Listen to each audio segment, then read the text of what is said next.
Hi, good morning. Can you hear me? You can. We are waiting for Ahmed, who decided to have a quick smoke before we can get going. So once Ahmed has finished dragging us, then we'll start. Is that better? Yeah. All right. But I think perhaps we should get going. My name is Noor Nieftagodien. Bridget, Kenny, and I am coordinating proceedings this morning. My task is quite simple. It's to welcome everyone. It's really wonderful to see so many people here in this space. We have several more people who are online, and so welcome to the people online as well.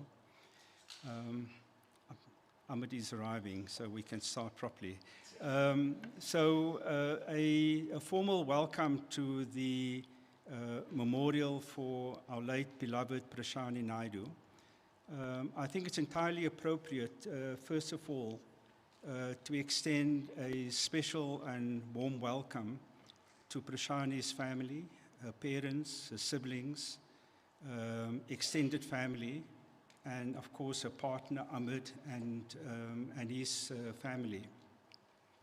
I want to say to Prishani's family that you've been incredibly generous in allowing so many of us to be with you at your home, in your private space, at a time when you've had to endure unbearable distress and grief. It's a mark of love, of caring, of the kind of solidarity which it became very clear to me where those attributes of Prishani came from. So thank you very much for being here, and thank you for letting us be with you during this very trying time. Today we're meeting, and we stand with you to share the pain and loss of Prishani. We are here to commemorate and also celebrate the life of a wonderful human being. Last night, in preparation for this introduction, I decided to reread the many messages of condolences that were posted on various social media platforms, both when Prishani was hospitalized and on the day of her passing. And there were many things that were said by many comrades, friends, colleagues, and the like. She was referred to as a fierce and beautiful sister, a brilliant scholar, a committed, radical, and thoughtful activist, a caring mentor, courageous and powerful, kind and graceful, and a good soul. Prishani was all of that and a lot more. I first encountered Prishani and, in fact, Ahmed as students at Wits University in the mid-1990s. And last week, we also commemorated the passing of another one of that cohort, Mark Weinberg, and there are others like Nick and other people around here who were key activists in that moment. And they were wonderful activists that shaped the politics of that time. But the undoubted, undisputed leader was Prishani. She inspired, she was always thoughtful, and she occupied the key positions. Her generation recognized her then already as a leader of students and beyond. Others will speak about the key positions that she occupied and the role that she played. So I had encountered the two of them at the time with some other students, but it was really only when Prishani returned to the university as a lecturer, I think in 2008, that we began to work more closely. I want to make just two or three very quick remarks. Others who know Prishani better, who've worked more closely with her, will have more things to say. But it struck me very powerfully that for Prishani, the university was not simply a place of work. The university was a place that she had a vision for, that she worked towards. Many of you will know this, right? But this year is the 10th anniversary of the Fees Must Fall movement, when students, workers, and academics across the country, including at Wits, rallied around the demand for a decolonized public African university. And that demand reverberated through the halls and other spaces of Wits University and other tertiary institutions. Prishani was a quiet but powerful force in that movement. And I paged through some of the existing publications that have been written on the Fees Must Fall movement. And there's no mention of that. And yet, there are many people, when they pass on their condolences, who recognize the critical role that Prishani played, always in the background, a supporter, scholar activist, a critical supporter, who tried to open avenues for thinking differently about the university. She was those 2 years revealed Prishani, as many people knew her in social movements and in other spaces, as an exemplary activist, not someone to stand on a podium and make loud speeches, but work quietly and consistently. And she had many great ideas. And for me, there's many things that one could say, but I want to focus on one only. During the Fees Must Fall movement, Prishani, together with Ahmed and others, but principally Prishani, advocated the idea of a university assembly. And this may seem like a curious notion at the point where students were occupying spaces, workers were marching, but what Prishani really wanted to do was to open a democratic space in the university against the technocratic, hierarchical, corporatist idea of the university, to try and get all the people at the university to come together, to contest ideas, to contest what university could be, openly. And it was in this sort of arena of contesting ideas that Prishani was really in her element.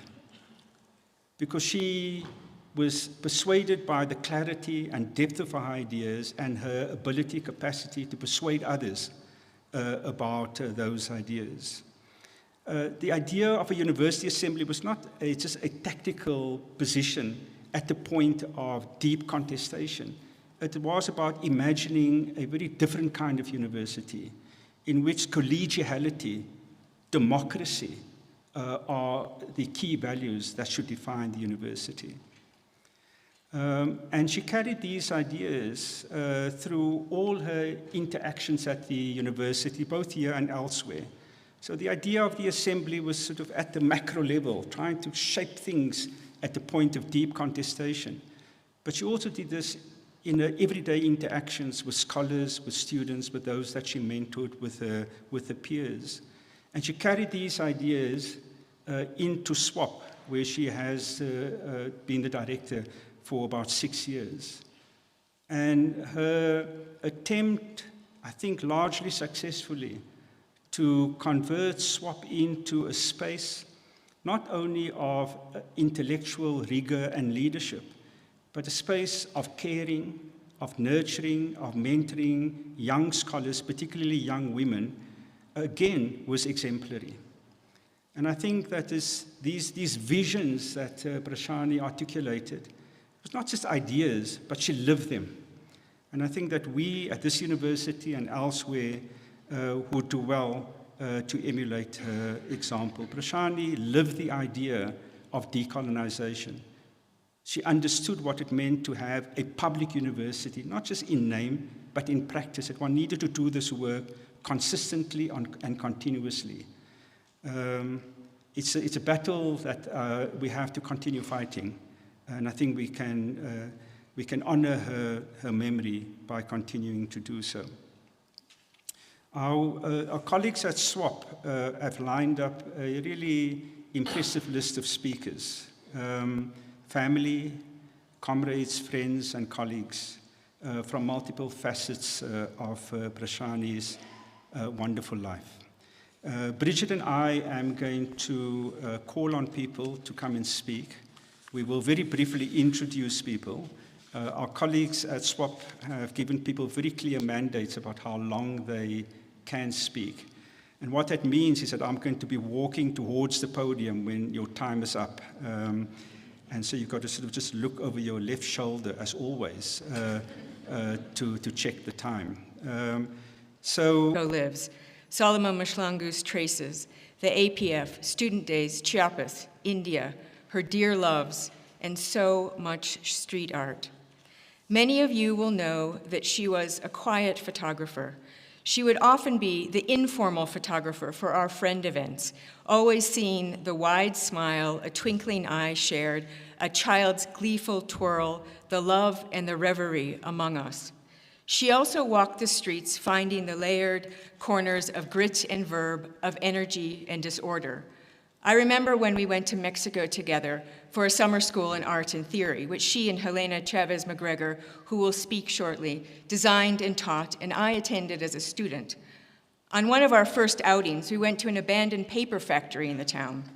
The factory had been taken over by the workers and run as a cooperative, and then it was shuttered.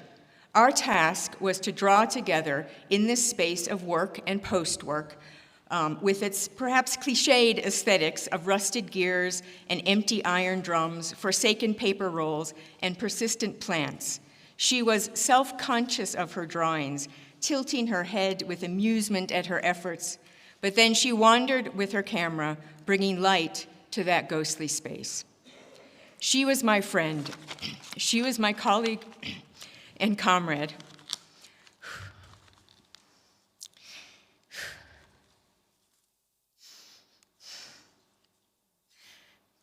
Sorry. I spoke at her funeral of how she was an incredible teacher. She and I wrote new courses and taught them together. We co-supervised students. I attended her lectures sometimes to watch her take an idea and slowly and carefully open it up for students to see its connections and its stakes. For her, the point was always to build imagination and action toward alternative ways of being with, out of critique and from where one was. She came back to Wits, not always feeling it was the correct decision, but stayed because of those of you around her with whom she constituted and held new space. That was important to her. She did this repeatedly, finding ways, sometimes obliquely, often head-on, to maintain space for others to think and to challenge each other together. We can think of her student days, the APF, Indie Media, Tribe of Moles, October 6th, Fees Must Fall, the Vigil for Palestine and the Gaza monologues, Remembering Politics, where we printed t-shirts, these t-shirts. This is her design, which is why you see these everywhere. And of course, this is what she was doing most recently with and through SWOP. It is nearly impossible to articulate what she meant to me. Words are inadequate. Our stories cling to my heart, not wanting to be told for fear of cleaving in the telling. Instead, I will say to us, she would want us to laugh and to dance, to find ourselves in each other and in our struggles. For these battles remain central, as we have seen yet again this year. And against the evisceration occurring around us, and indeed too many of us, we remember Prishani in the ways that we do today to animate a common. Welcome and thank you for coming.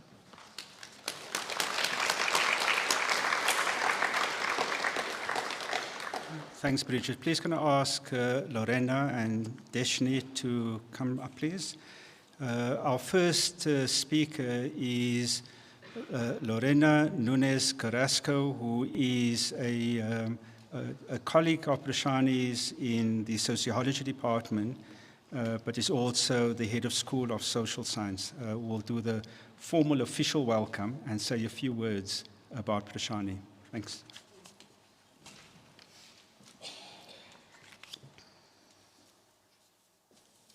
Thank you so much. Good morning, everybody. On behalf of the School of Social Sciences, I would like to thank you for being here on this occasion as we remember Prishani Naidoo.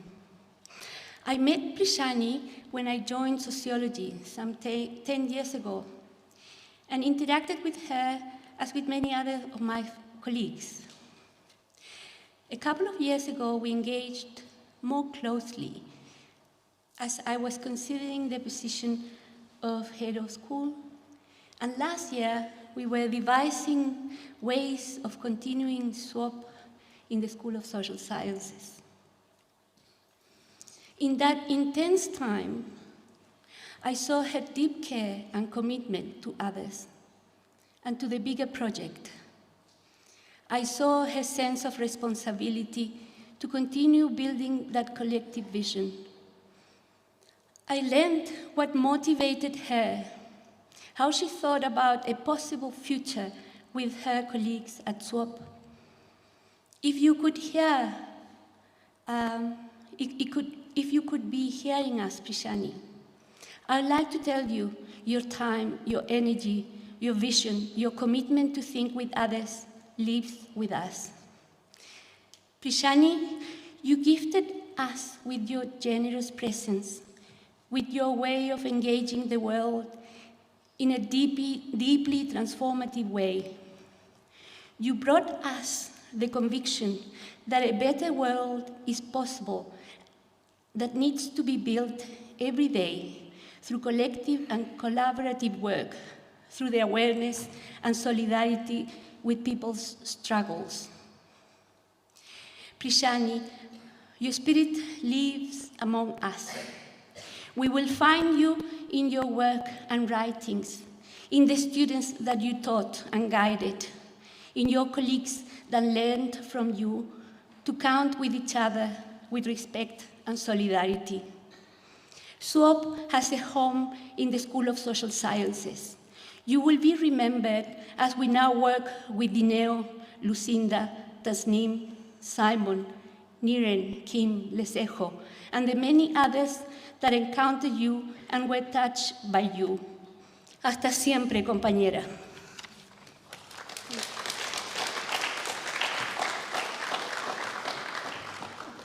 Thanks very much, Lorena. Over the last nearly 30 years, from the mid-1990s, it's been impossible, whether we at the university, in activist spaces, in townships, on the streets, in reading groups, in debates, in building movements. It's been impossible to imagine Prishani without Ahmed.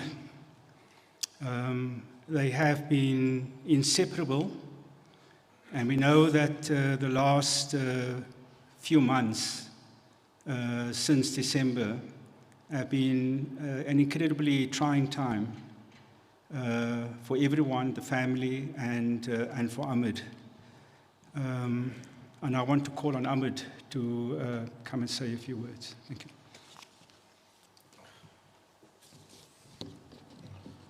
So it might be a little bit more than a few words. No, more than a few minutes. So before I started, I also just wanted to thank everyone who worked at SWOP for the work that you've done to make this happen. And I know I can speak on behalf of the Naidoo family that we are eternally grateful to you, and you were her other family. She loved you, and I was sometimes jealous of that. So I really struggled with what to say today and how to say it. Prishani is simply too much to say. My partner, Prishani Naidoo, was gorgeous. She was brilliant. She was fearless. She was caring. She was mischievous. She was funny. And she was so much more that no mere string of words can master. She lived a remarkable life, and her achievements are too wide-ranging and far too numerous to count, and I'm not even going to try. She literally could have been anything she wanted to be, with the possible exception of a sports person. And she also had so much life in her, and could have and would have done so much more still. But I struggle to know what to say today, not just because anything I say won't be enough, but because for 28 years, every important statement I've made in my name, whether intellectual or political, bore the imprint of her editorial voice. When she died on the 23rd of December last year, I lost my ballast, I lost my compass, and with them also my way. I lost the fucking love of my life. This won't be my final statement on what Prishani is to me, a fact that lessens the weight of making it. And so without her to steer me and on the advice of a friend, I've decided to simply address this statement to this space, to the community that belongs to it, in order to tell a story that is also a geography of a haunting. And I've tried to keep it simple. So, I mean, for real, this place is haunted. If you start right at the bottom of campus, there's a place called the Bazoli. Now, if you're a student here now, you wouldn't know it the way we did. It's a cricket pitch. But in 1996, when I returned to Wits, this is where everyone would end up on a Friday afternoon. There was cheap beer, music, sometimes even good weed, and most importantly, the people we call friends. The boss, at some point, they decided we were destroying the cricket pitch, and they stopped allowing us to go and hang out there. The day I met Prishani, although I already knew who she was, I came down to the boss with the late Mark Weinberg. Noor has already spoken about Mark, but he was an exceptional and devoted revolutionary that had the strange virtue of being large and small at the same time.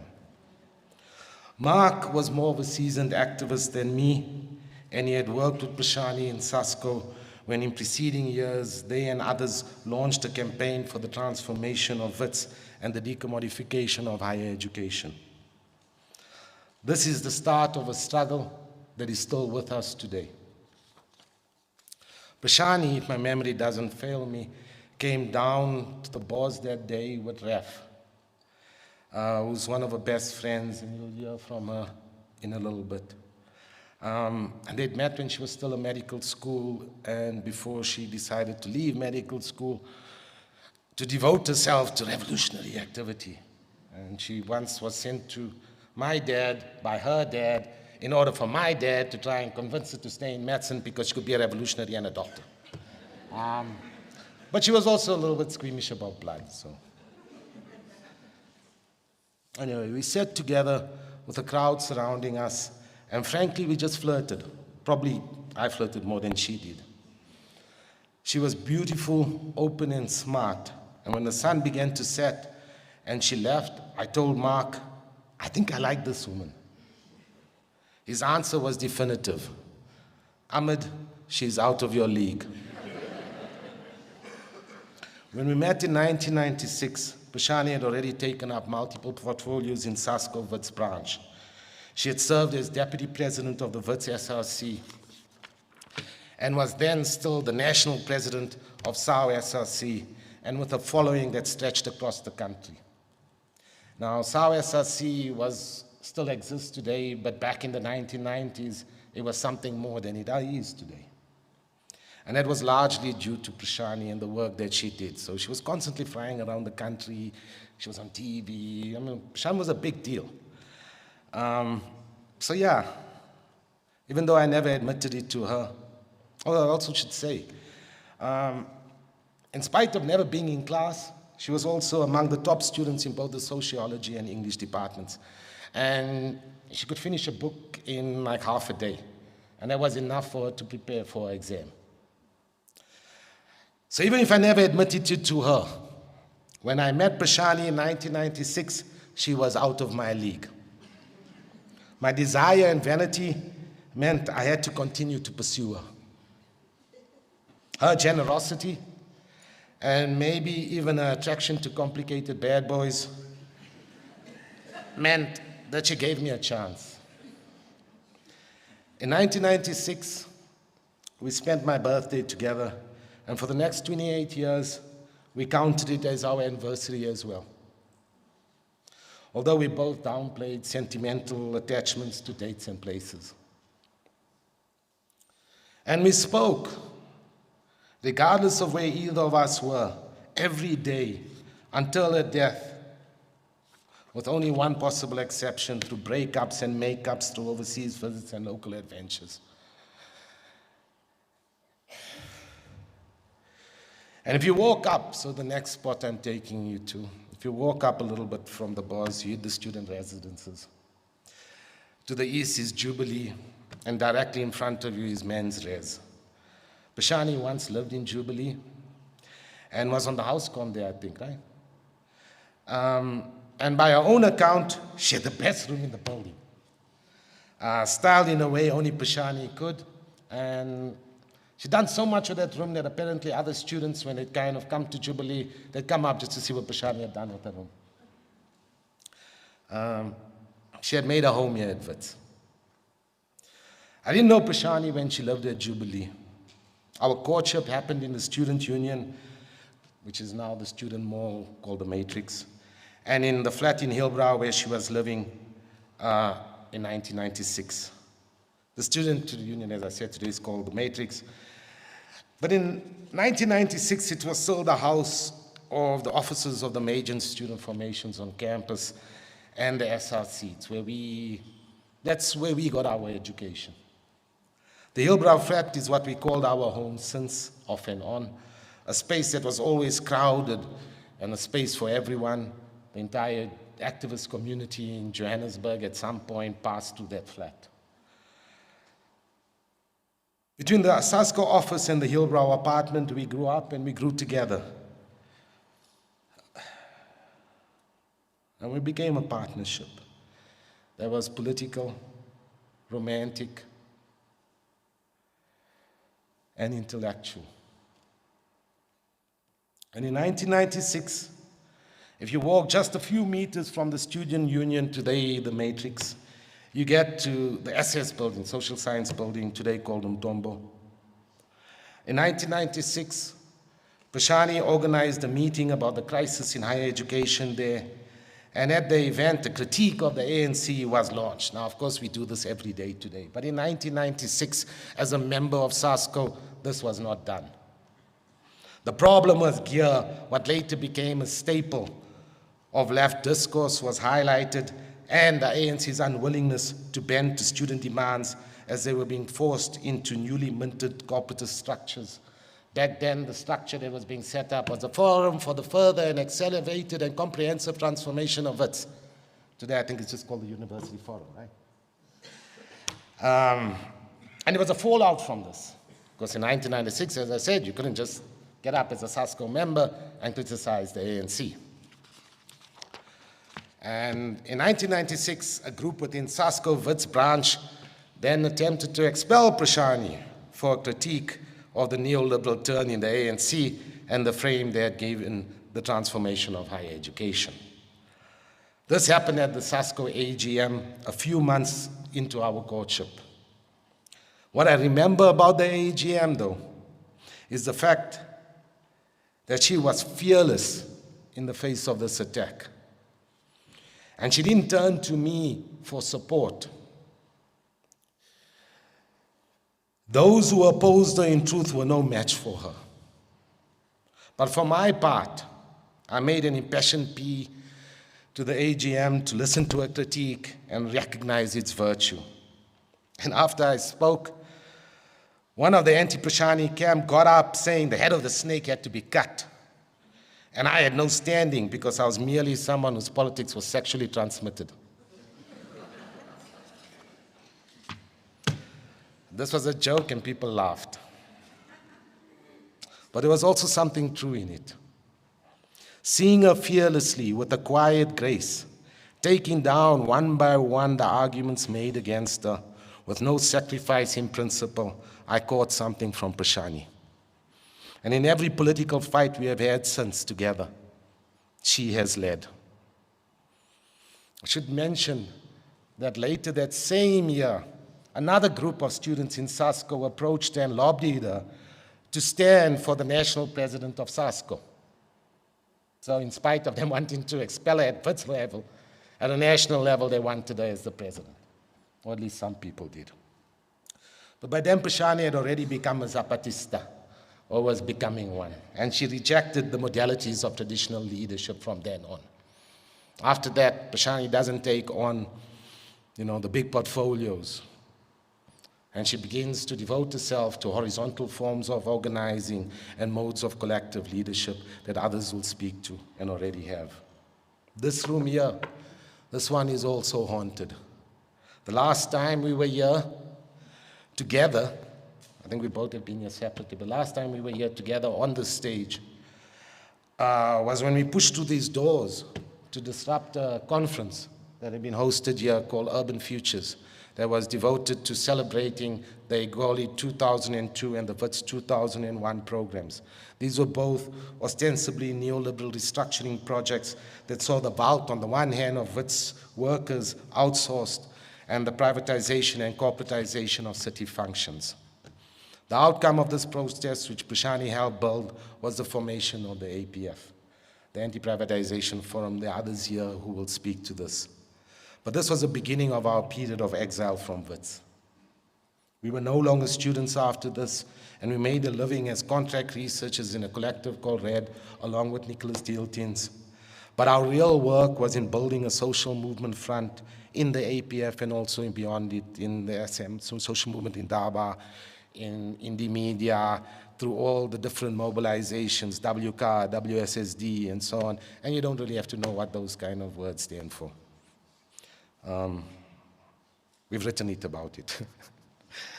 Led by Prishani, we were becoming intellectual militants. At this point, we write our first co-authored piece called Remembering Movements, which was also our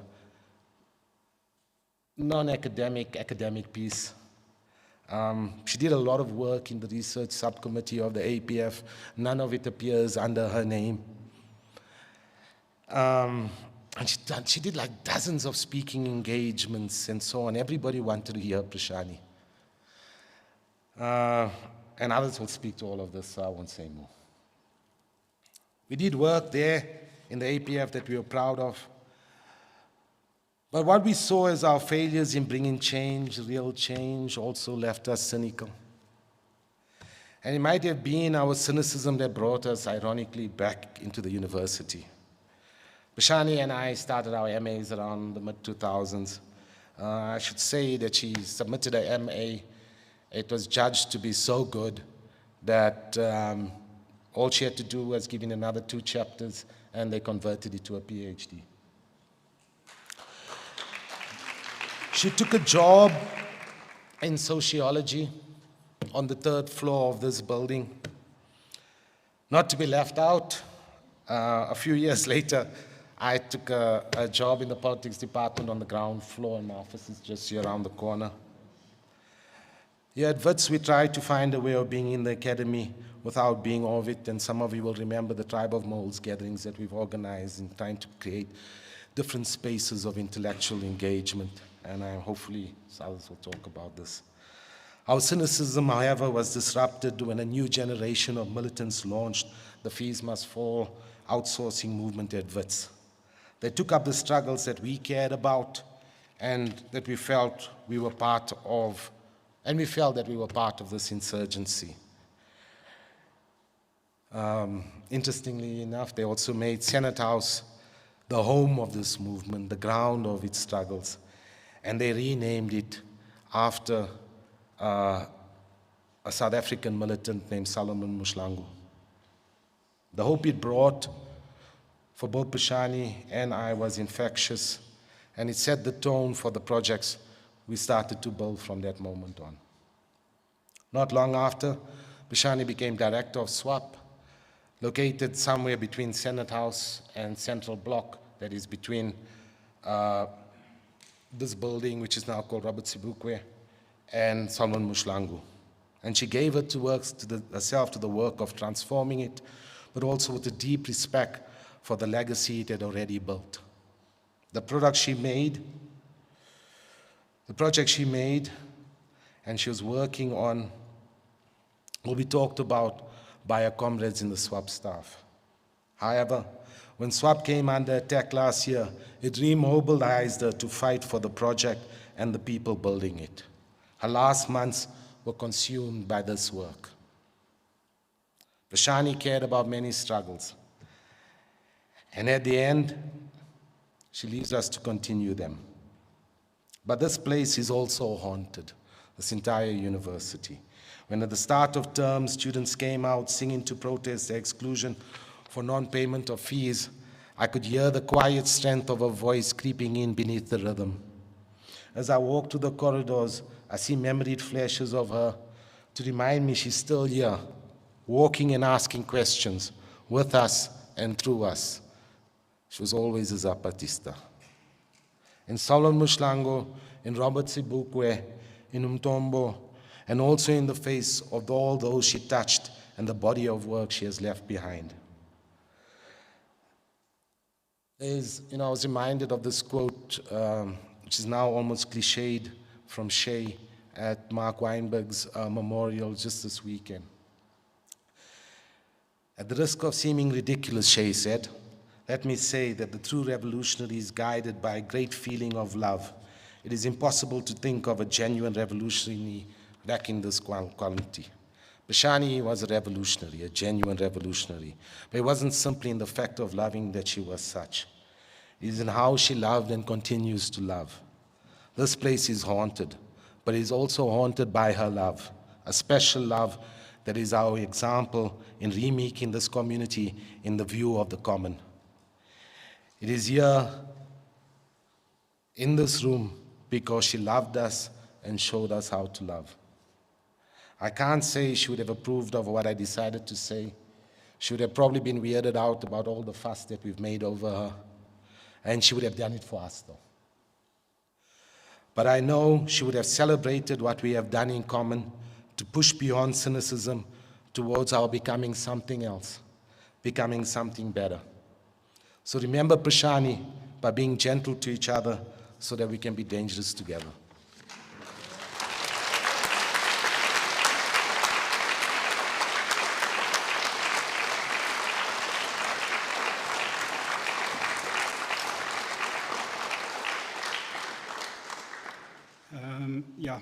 Thanks very much, Ahmed, for allowing us to remember Prishani through your eyes. Thank you. Our next speaker is Deshini, who is a long-standing friend, started off with Prishani as a young student, and they've remained friends and sisters for more than 30 years. It's really wonderful to have you here, Deshini. Please come up to the podium. No.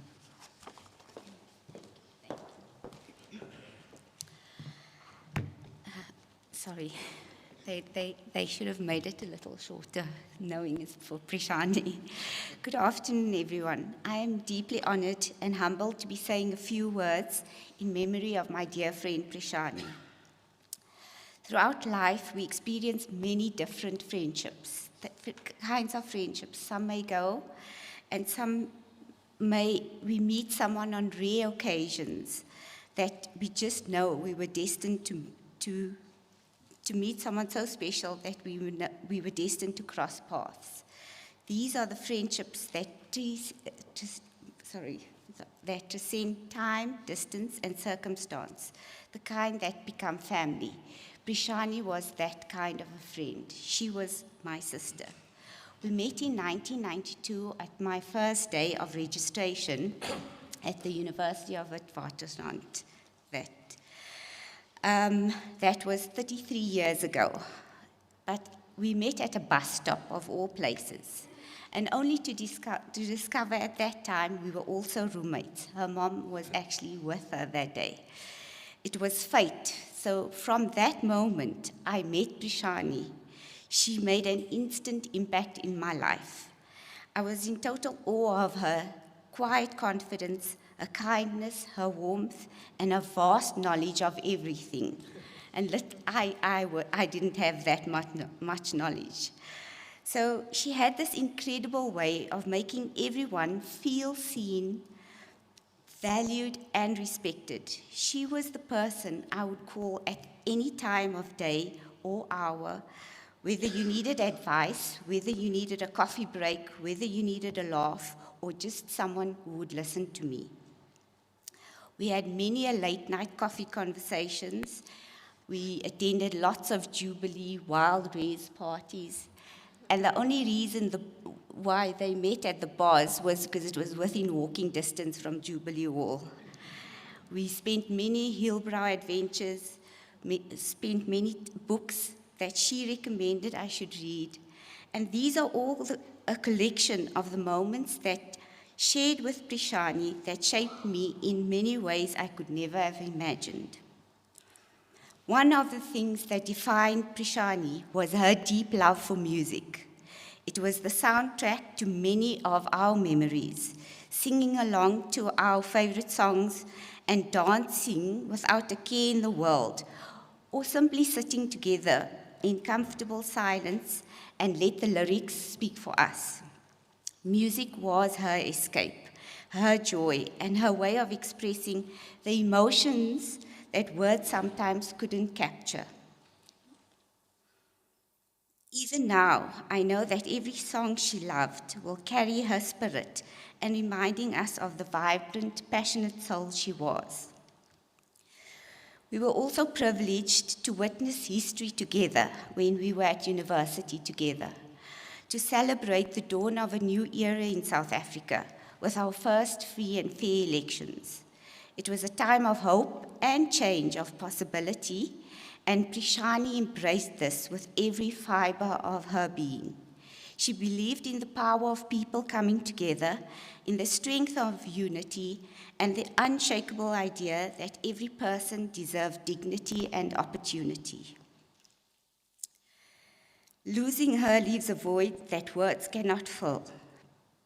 But I find comfort in knowing that she lived a life full of love, laughter, and deep, meaningful connections. If it wasn't for Prishani, I would have never made these meaningful connections with her partner Ahmed, with her family, and some of her other colleagues. She leaves behind a legacy of kindness and strength and unwavering loyalty. To my dearest Prishani, my sister in every way that mattered, you will always be with me. I will carry your laughter, your wisdom, and your love in my heart forever. And every time I hear our favorite songs, I know you're right there with me, singing and dancing along. She loved dancing. I'm forever grateful for having you in my life. Rest peacefully, my beautiful friend, until we meet again.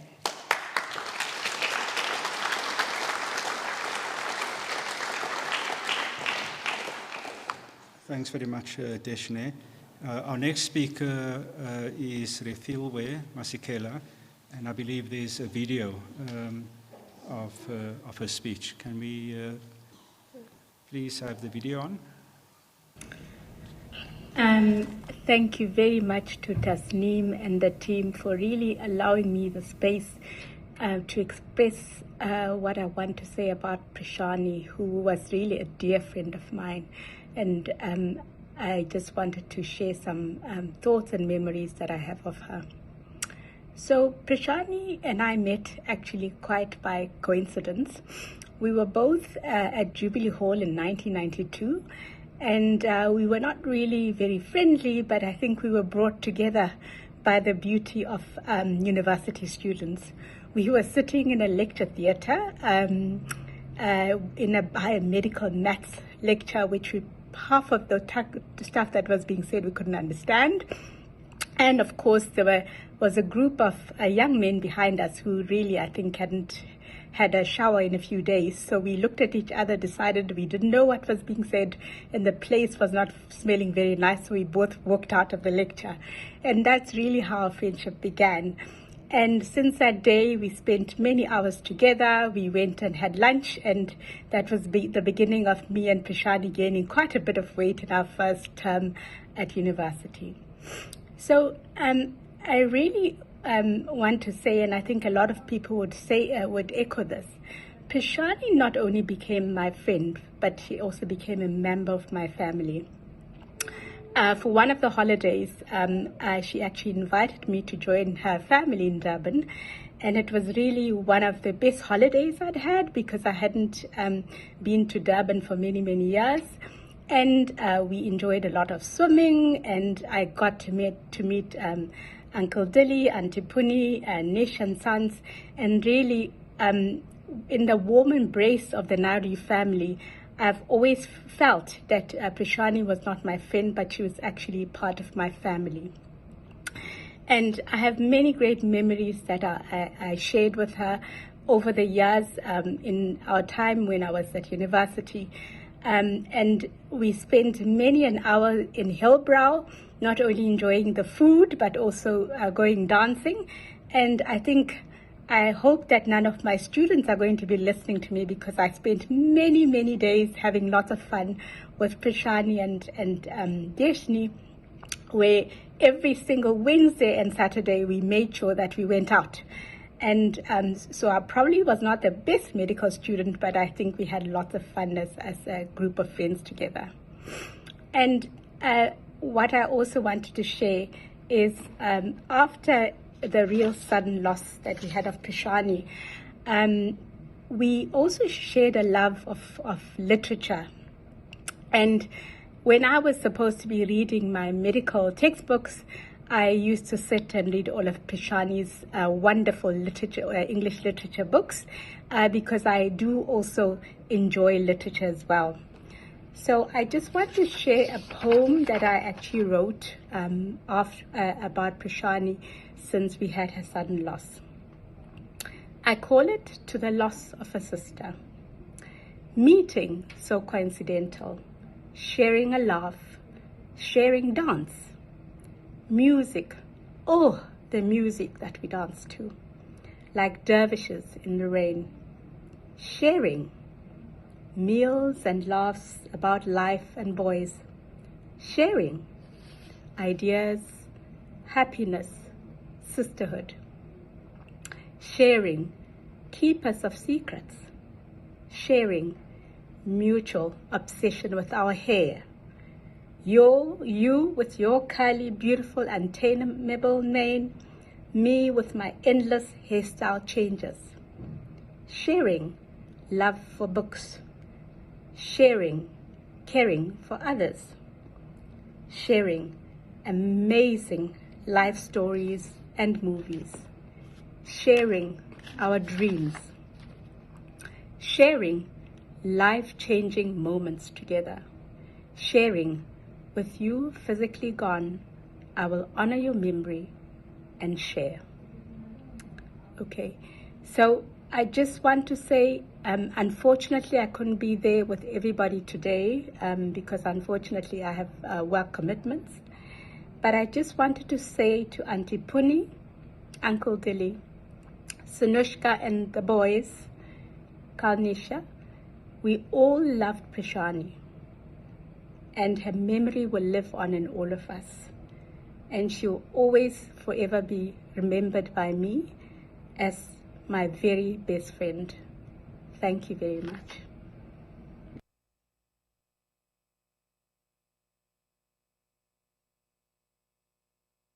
Refiloe, as we've all heard, Prishani loved music.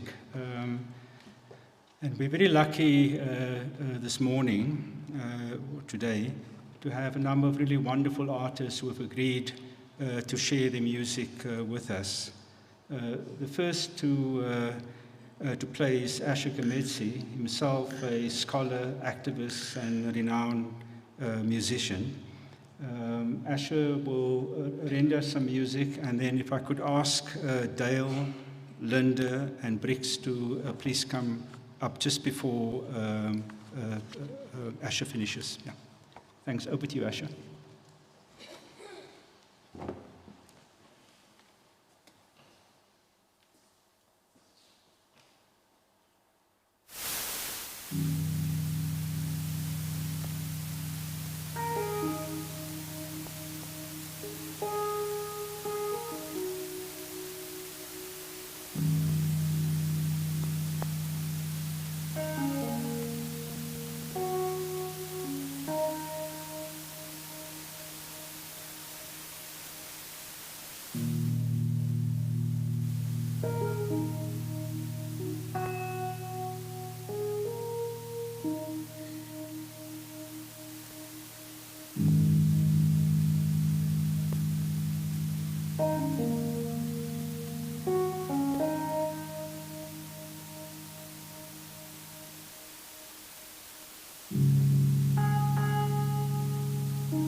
Thanks very much, Asha. That was grand.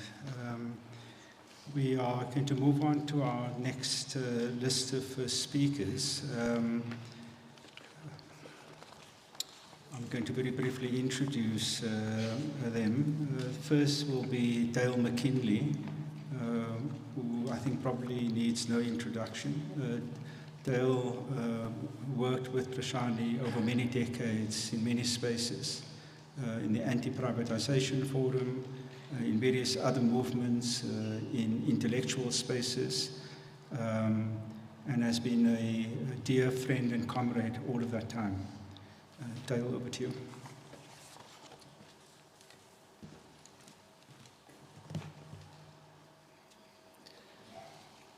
May humanity speak. May humanity listen. Each country, each city,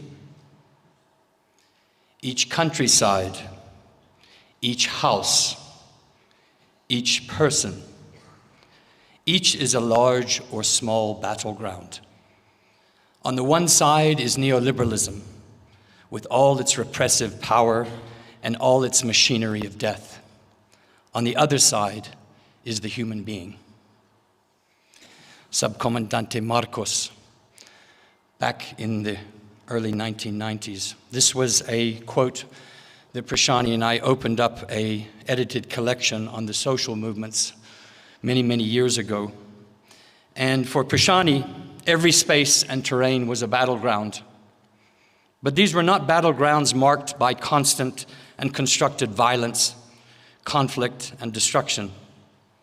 They were rather framed by a willingness to always listen and learn, fierce but inclusive and reasoned intellectual engagement and debates, the conscious defense and practicing of progressive principles and values, and the embracing of diverse possibilities for radical change, both personal and political, specific and systemic. I first came across Prishani because she used to come into my bookshop, Pambili Books, in the early 1990s down near Park Station, buying lots of books and always debating. I didn't know her very well at that point. I knew that she was a young student activist. But when I first really met her and Ahmed, and as always you know, when in those contexts, when one was there, the other was not very far away. Never very far away. And they always seemed to be in close mental and physical proximity to each other. They were truly a partnership. At the time, I was a full-time staffer with the South African Communist Party as chairperson of the South African Greater Johannesburg District. And I'd come to give a talk here to SASCO to engage in a discussion related to gear and the working class struggles against its growing impacts. Prishani and I immediately had a coming together on this, as Ahmed has already mentioned, in terms of her own opposition at the time. And after my relatively brief engagement with Prishani, I immediately liked her. She was incredibly intelligent, candidly and critically forthright, yet in a way that made me feel as if we had been good comrades for a long, long time. She then, after her time at Wits, which I'm not going to talk that much about here in terms of her students, she made her way, as Ahmed mentioned, into the social movement space. And like many other activists on the South African left during those days, Prishani became, in her words, disillusioned with her experiences in the ANC and the Alliance, and she began her search for, and I'm quoting her, other ways of acting politically and seeking out new spaces for work and activism. It was during these years that Prishani and Ahmed became actively involved in the APF, the Anti-Privatization Forum, of which I was a co-founder. Prishani threw herself into the difficult and taxing activist work of helping build an ideologically heterogeneous, socially inclusive, and radically democratic bottom-up movement of the broad working class. And throughout those years, Prishani consistently centered the principled practice of never taking anyone's views for granted, of never substituting others' knowledges with one's own, because of educational status, political experience, or organizational position and ideological sureties. Whether in the APF or the many other organizational, intellectual, and movement spaces and places with which she was involved, Prishani always tried to consciously construct terrains of equality and respect. In her own words, to do things differently by confronting those different positions of power and different hierarchies. Prishani was a planter of seeds. Going back to the Zapatistas, she had a special place in her heart for the Zapatistas over many, many decades. And she made several visits to Chiapas and collaborated closely with Mexican activists.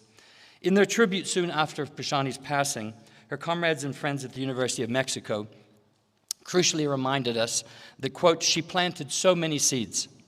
The Zapatistas teach us that seeds are the most important presences for a future to come. The seeds that Prishani planted were sheathed in the cores of her character.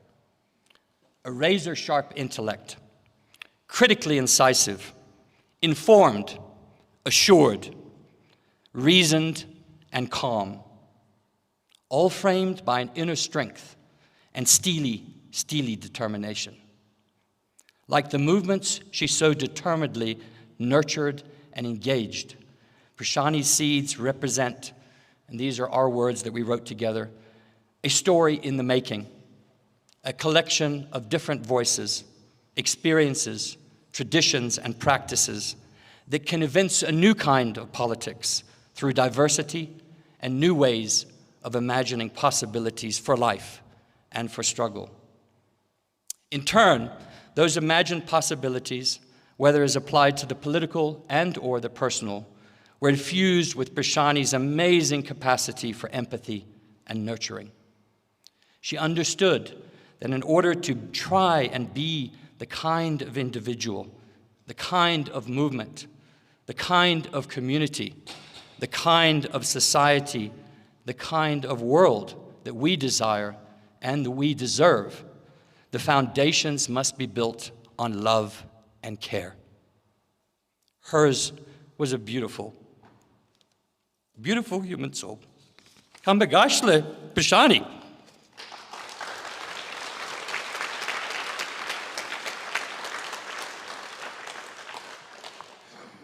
Thanks very much, Dale.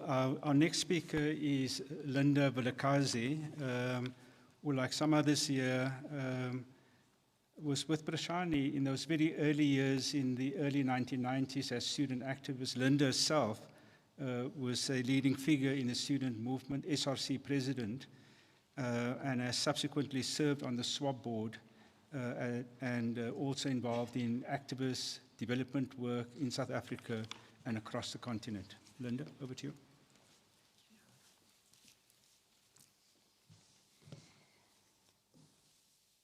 Good afternoon.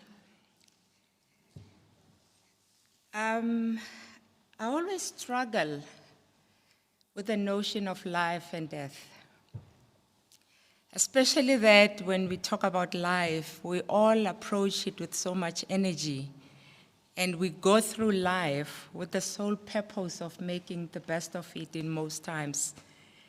Yet we know that death is somewhere lurking.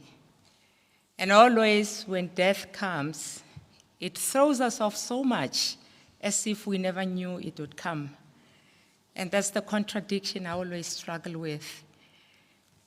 And this is the same that happened to me when somewhere in February at night, I opened my emails after an excruciating 3 months of hard work, and I received an email from SWOP that said, "Linda, would you speak at Prishani's memorial?"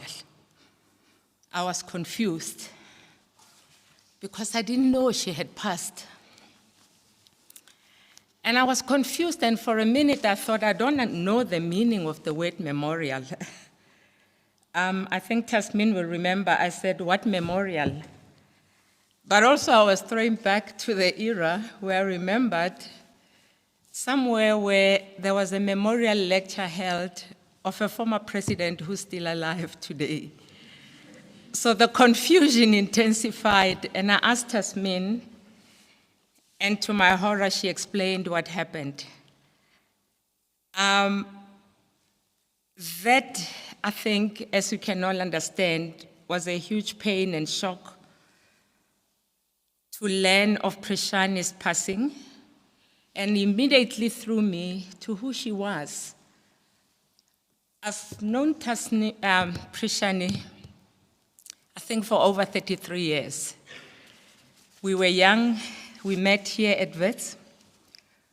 We were young, but definitely we were not naive. We were very fearless and super ambitious because we knew we had little to lose, but a lot to gain in the fight that we had for a just society for South Africa.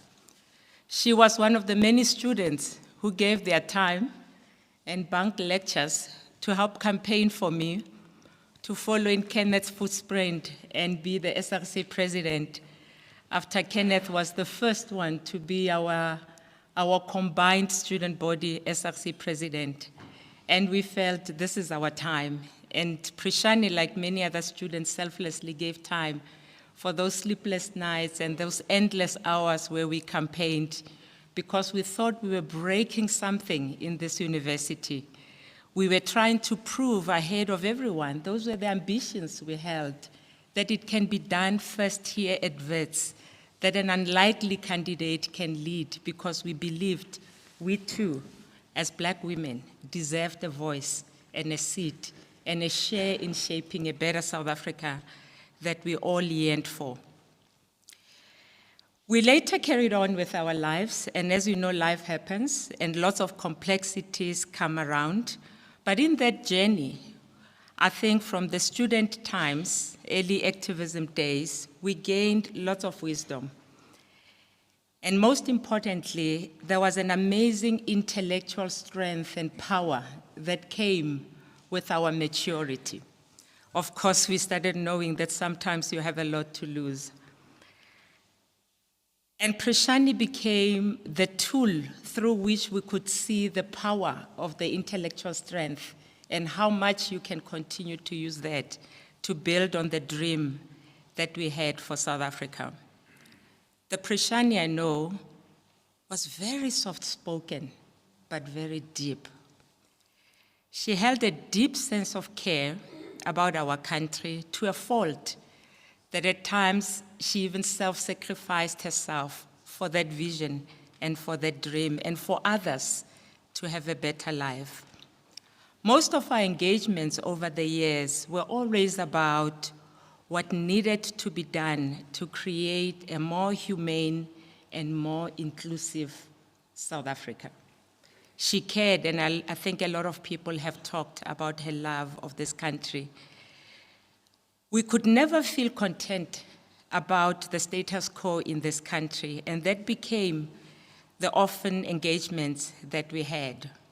We truly celebrated when she took over as the director at SWOP. I wasn't at Wits by then. I had long left after coming back after a student and going away. And she said when we celebrated over lunch at the Wits Club, I think they'll be poorer now because there's no more lunches coming. She said, Linda, we now have a tool through which we can right the wrongs that we've always talked about. She took on SWOP as a tool and a platform that she believed could help advance some of those dreams that we always spoke about. She spoke to me of the advisory board that she wanted to put up at SWOP. I'm not an academic. I've always said to myself, I'm a development activist. And she said, but I want you in this advisory board because I don't think only the academy can save our country. We need to mix. We need to make sure that through SWOP, we work on real issues. We look at all the intersecting various aspects of what could make a good society for South Africa. That was her passion. That was our regular conversation. And that was the dream that she had. Unfortunately, we thought we still had time, which we did not, as her life ended abruptly in December. But I believe that the seeds that she planted, and the angst and the pain and the dreams that she held for society are not lost. Fare thee well, my comrade friend. Amandla! Amandla! Amandla! Thank you. Thank you very much, Linda. Our next speaker is Briggs Mokolo. When Dale spoke, he referred to the influential role that Prishani played in the founding and building of the APF. Comrade Briggs was a leader of the APF for many years and also played and continues to play a very prominent role in the politics and development in Orange Farm, where Prishani, of course, also undertook years of research. Comrade Briggs, over to you.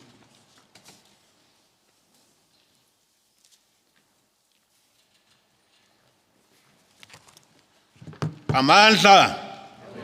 Amandla! I'm shouting this slogan because Prishani, she was also like to shout the slogans. Prishani, she was so simple. No one must easily believe that she's a professor, she's a doctor. Prishani, she was everything. But she was simple. And she was living simplicity lifestyle. She was fitting everywhere. Yes, we worked with Prishani for many, many years. And people were even labeling us as people who are not satisfied about anything changes in the country.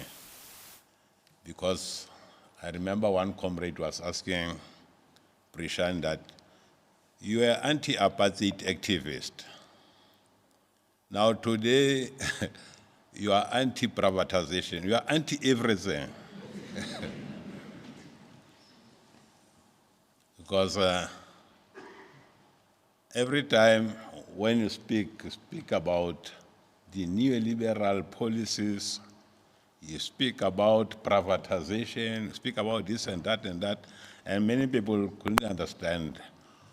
And Prishani approached us and she said, we need to workshop these people.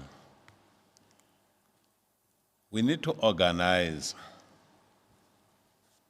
workshops and building organization, building teamwork, making people to understand the current politics in the country. And Prishani, she was visiting all the communities. You were finding Prishani in the informal settlements and working in the informal settlement from morning until late in the evening. And people thought that she's staying somewhere around this informal settlement because she loved people and she was always saying, another world is possible. Comrade Briggs, we need to make sure that we change this politics. And our politics must bring changes in this country. It was not easy to understand because people thought that after 1994, there is no more struggle, everything is fine. But with people like Prishani and the other comrades Daly and the others, they made the point that people now understand the economic policies that are not favoring the poor. Because just to analyze, even when the Minister of Finance is saying or delivering the budget speech, people, they care less about all those things. They don't know which direction this budget speech is taking. But Prishani, she was concerned with everything, because she was concerned about the lives of the disadvantaged, the poor. I remember when we were saying with Prishani, even the language of politics in the country have changed. Before, we were talking about the black community and the white community. But now today, we are not talking anymore about black and white. We talk about the poor and the rich. Because even the services or the schools, there is no more schools for blacks or the schools for whites. But it's a question of the have and have-nots. Every time Prishani was thinking deeper about the lives of the people, she was more concerned.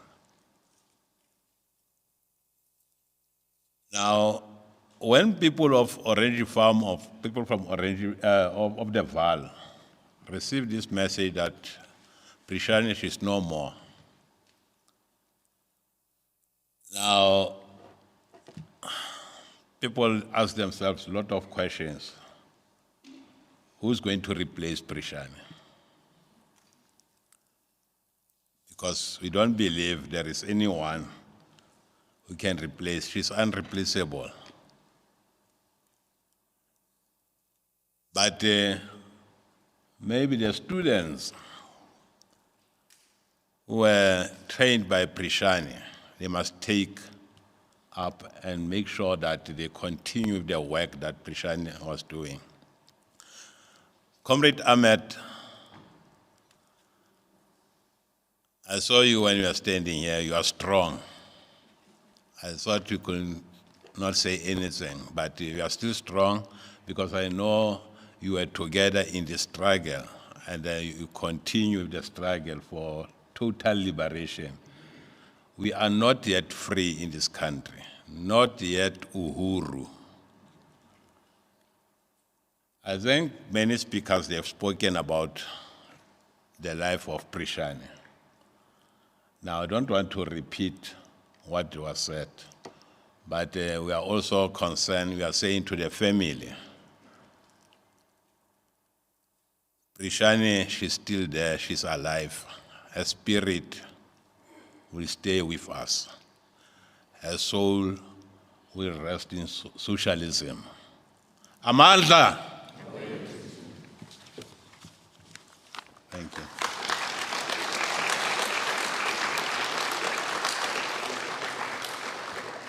Thanks very much, Comrade Briggs, Linda, and Dale. I'm now going to ask the next group of musicians to please come forward. The Wretched, Tumi, Gabby, and Andre. Thanks very much.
We are nomads. We're not here, we're not now. We live in the background.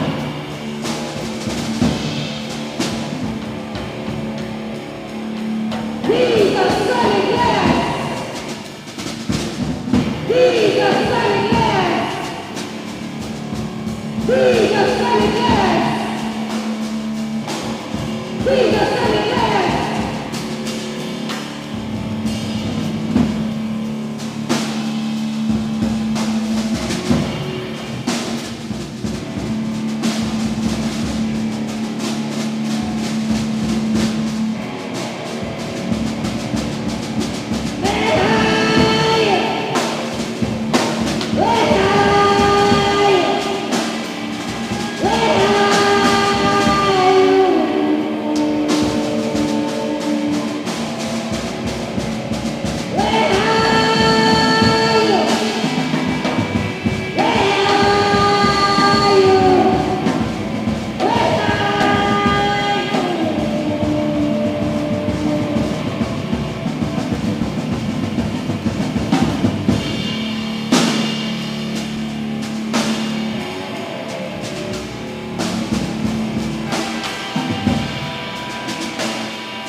Tumi Mohorosi, Gabby Motuba, and Andre van Veek, the Wretched. I just want to give a shout out as well, since we saw lots of photographs of them, and it was one of her many joys is to take photographs of her nephews. I want to give a shout out to Akil, Kieran, and Kholani, who are here, and also to Nish and Sally, who I think might be online. The next speaker we'll have is Michael Hardt. He'll be speaking on video. He is a professor at Duke University, and he's best known for his many books that he's written with Antonio Negri. And I believe he met Prishani at the World Social Forum, but we'll hear from him. Thanks. My name is Michael Hart, and I'm glad to be able to participate in this event, remembering Prishani even from afar. And I do so with a mixture of great sadness and of joy. Joy for having known Prishani, having been able to have spent time with her even in a limited way. In my interactions with Prishani, I knew her primarily as an activist scholar. And by an activist scholar, I don't just mean a professor who did some activism on the side. I mean instead someone whose primary focus was about social change and about activism to change the world, and who used the tools of the university and of scholarly life to that end. And Prishani certainly did that with a keen political intelligence. I met Prishani at the World Social Forum in Porto Alegre in Brazil over 20 years ago. I think it was in 2003. Yeah, in 2003. I remember sitting on the grass by the river with Ahmed and Prishani. I don't really know who introduced us together, but I was fascinated from the beginning, partly with accounts of student activism in previous years, of Prishani, and then also, of course, in those years in the engagement with the Anti-Privatization Forum in Johannesburg, contesting water shutoffs, contesting prepaid water meters, and more in general going on in those years, the challenge to the neoliberal tendencies in the ANC alliance. Certainly with Prishani's scholarship in these years, one of the things that interested me most was the construction of the poor, the construction of the poor as a social category, but also the construction of the poor as a political subject. And in Prishani's work, certainly in many aspects of it as a gendered subject, which she pursued greatly. Prishani, of course, had in her scholarship many engagement with great theoretical figures, engagements with Marx, Foucault, Negri, others. But for me, the aim was always at political projects and a politicized understanding of these works. I never had the opportunity to know Prishani at the Society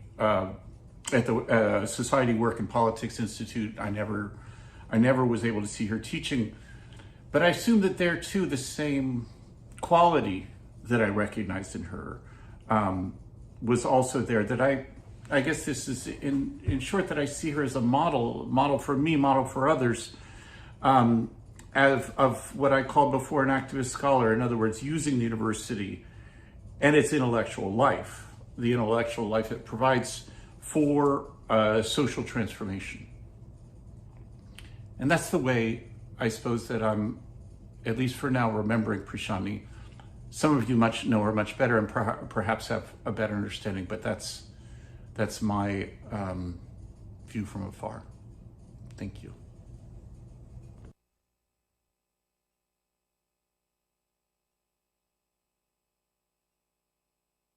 Ndlozi, who will be our next speaker. Mbuyiseni, of course, is an independent intellectual now, a former EFF MP, but we knew him first. as a Wits student in politics and sociology, and of course he did his PhD in political studies. Mbuyiseni.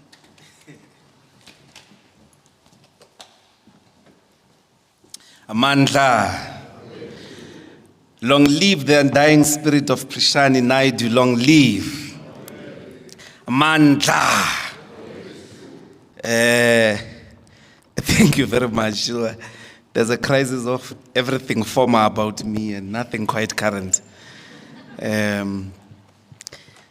Yeah, it's very difficult day for all of us because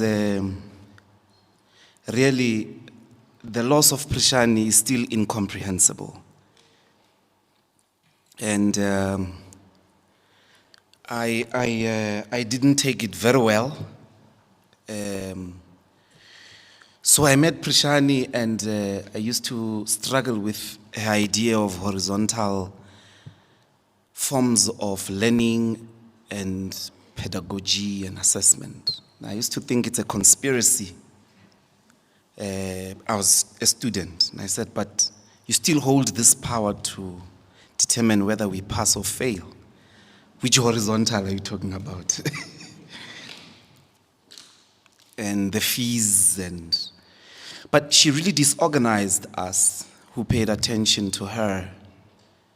And her approach to teaching and learning did the most for a confidence we lacked into thinking about ourselves, that what we were doing as student activists was worthy of academic thinking.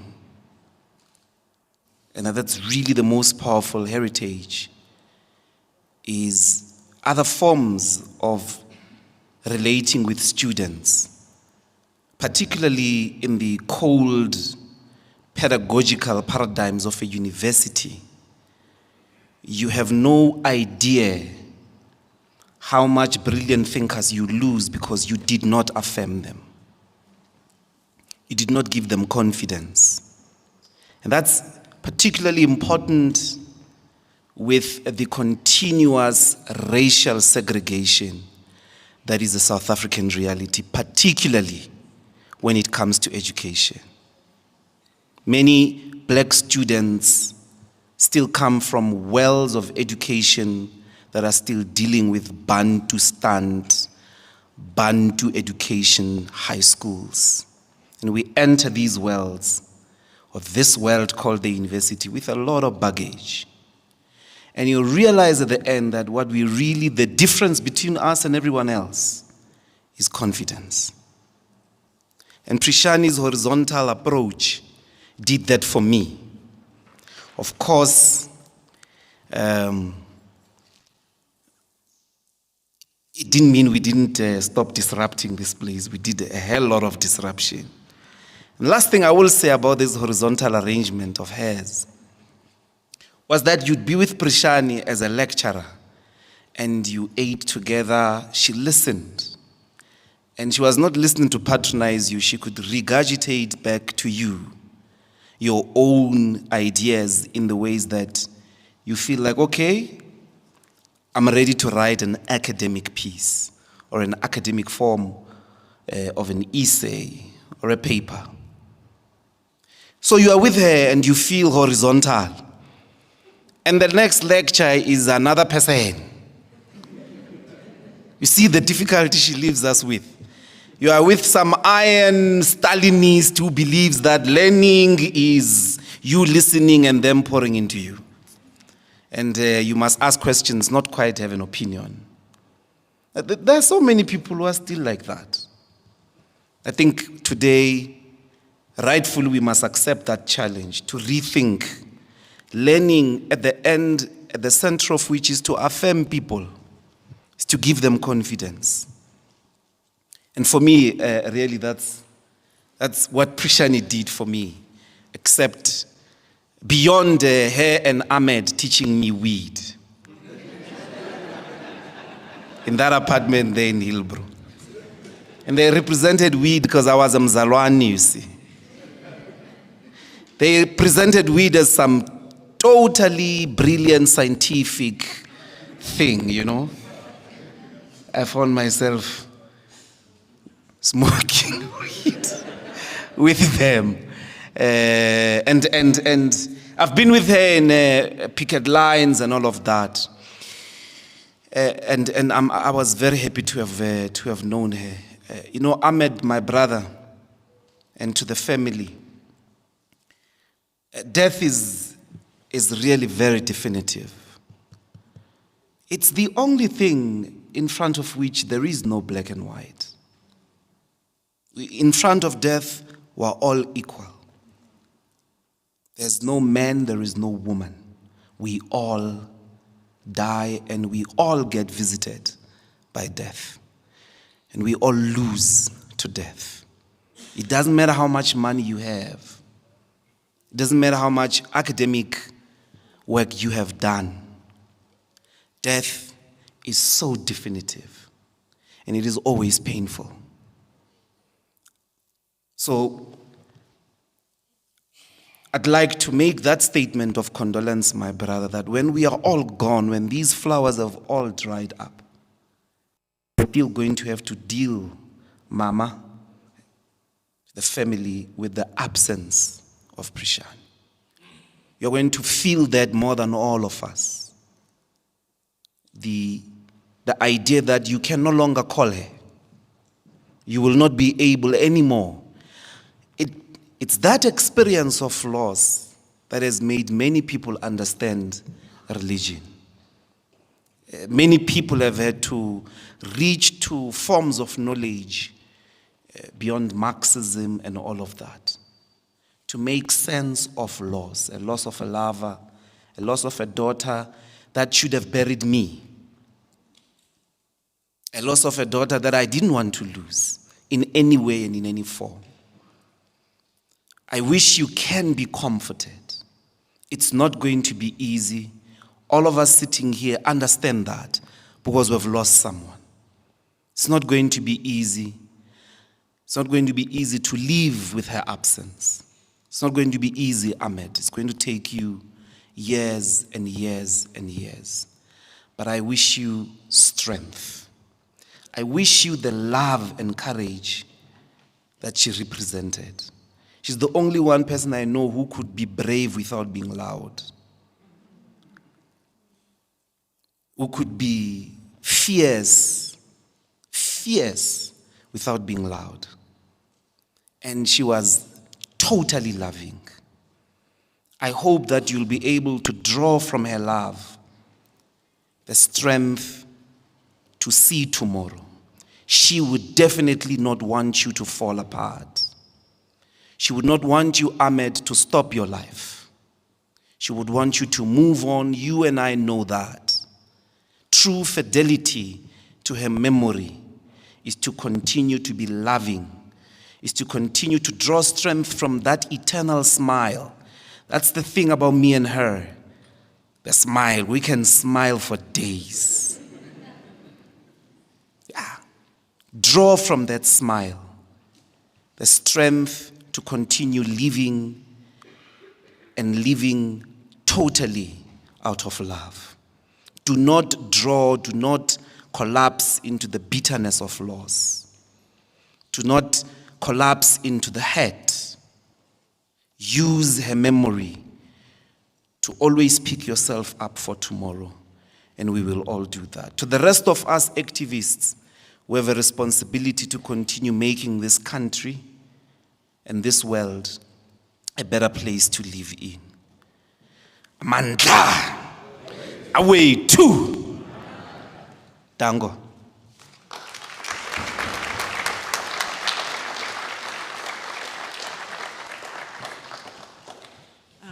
Thanks, Mbuyiseni. That's indeed that combination that she had of fierceness and gentleness all together. I'd like to call now Gillian Hart to the stage. She is a distinguished professor at Wits, a SWOP associate, and a professor emerita at the University of California at Berkeley, and a longtime friend of Prishani.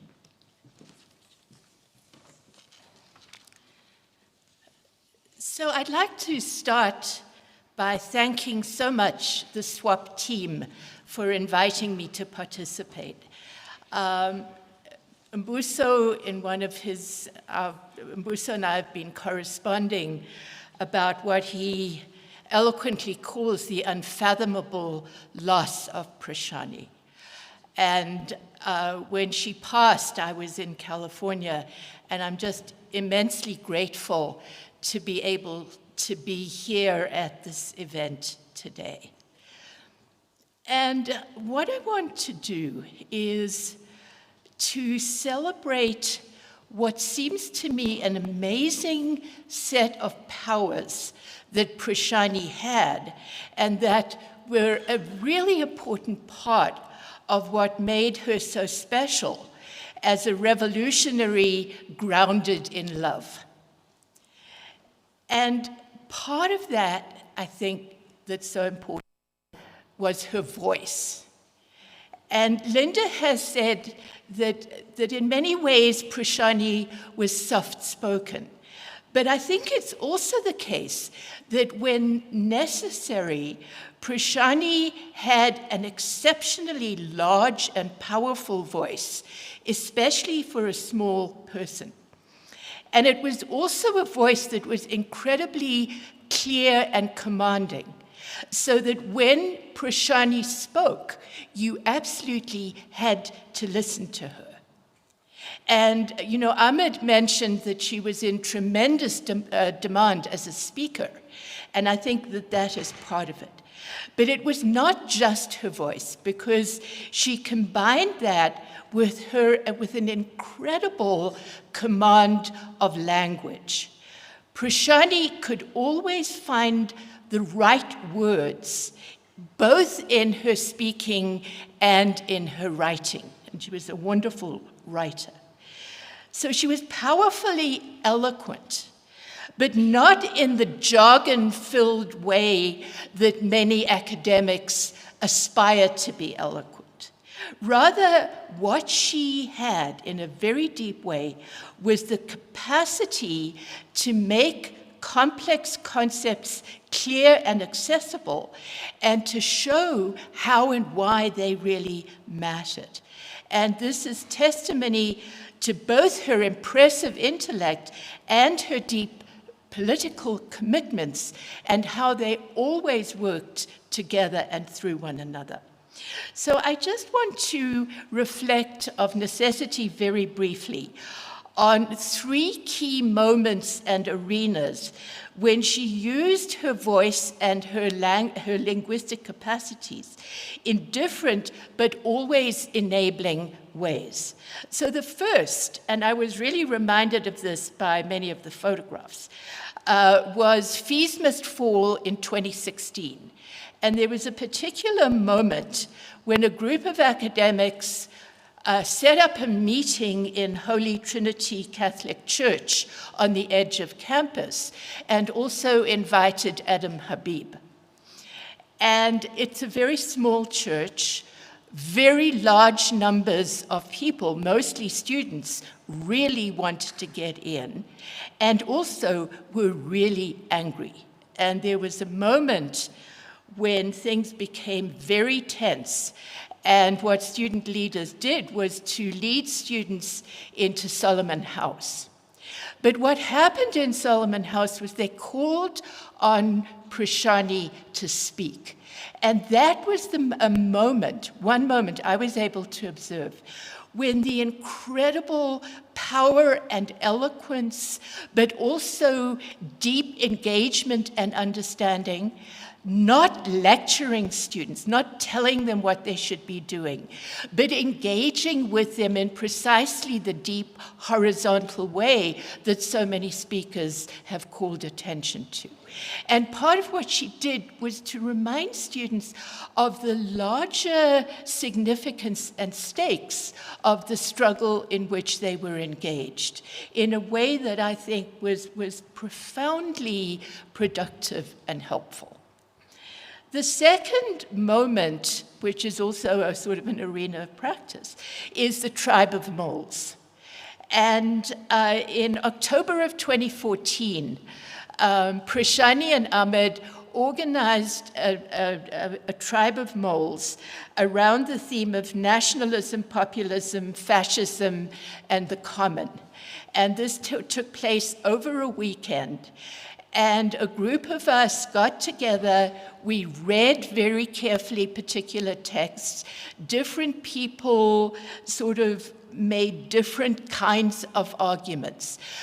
But it was for me, it was an absolutely magical event in which there were lots of differences and really significant, profound political and analytical differences that were being articulated, but in a way that was always deeply respectful of others, that listened carefully, that engaged in ways that I think we all changed our positions. And this tribe of moles, I think, is one of the great gifts, and I'll come back to the tribe of moles. But the third sort of arena is SWOP, and what Prishani was trying to do at SWOP. And so many of the speakers have engaged what was so special about the way Prishani was engaged in transforming SWOP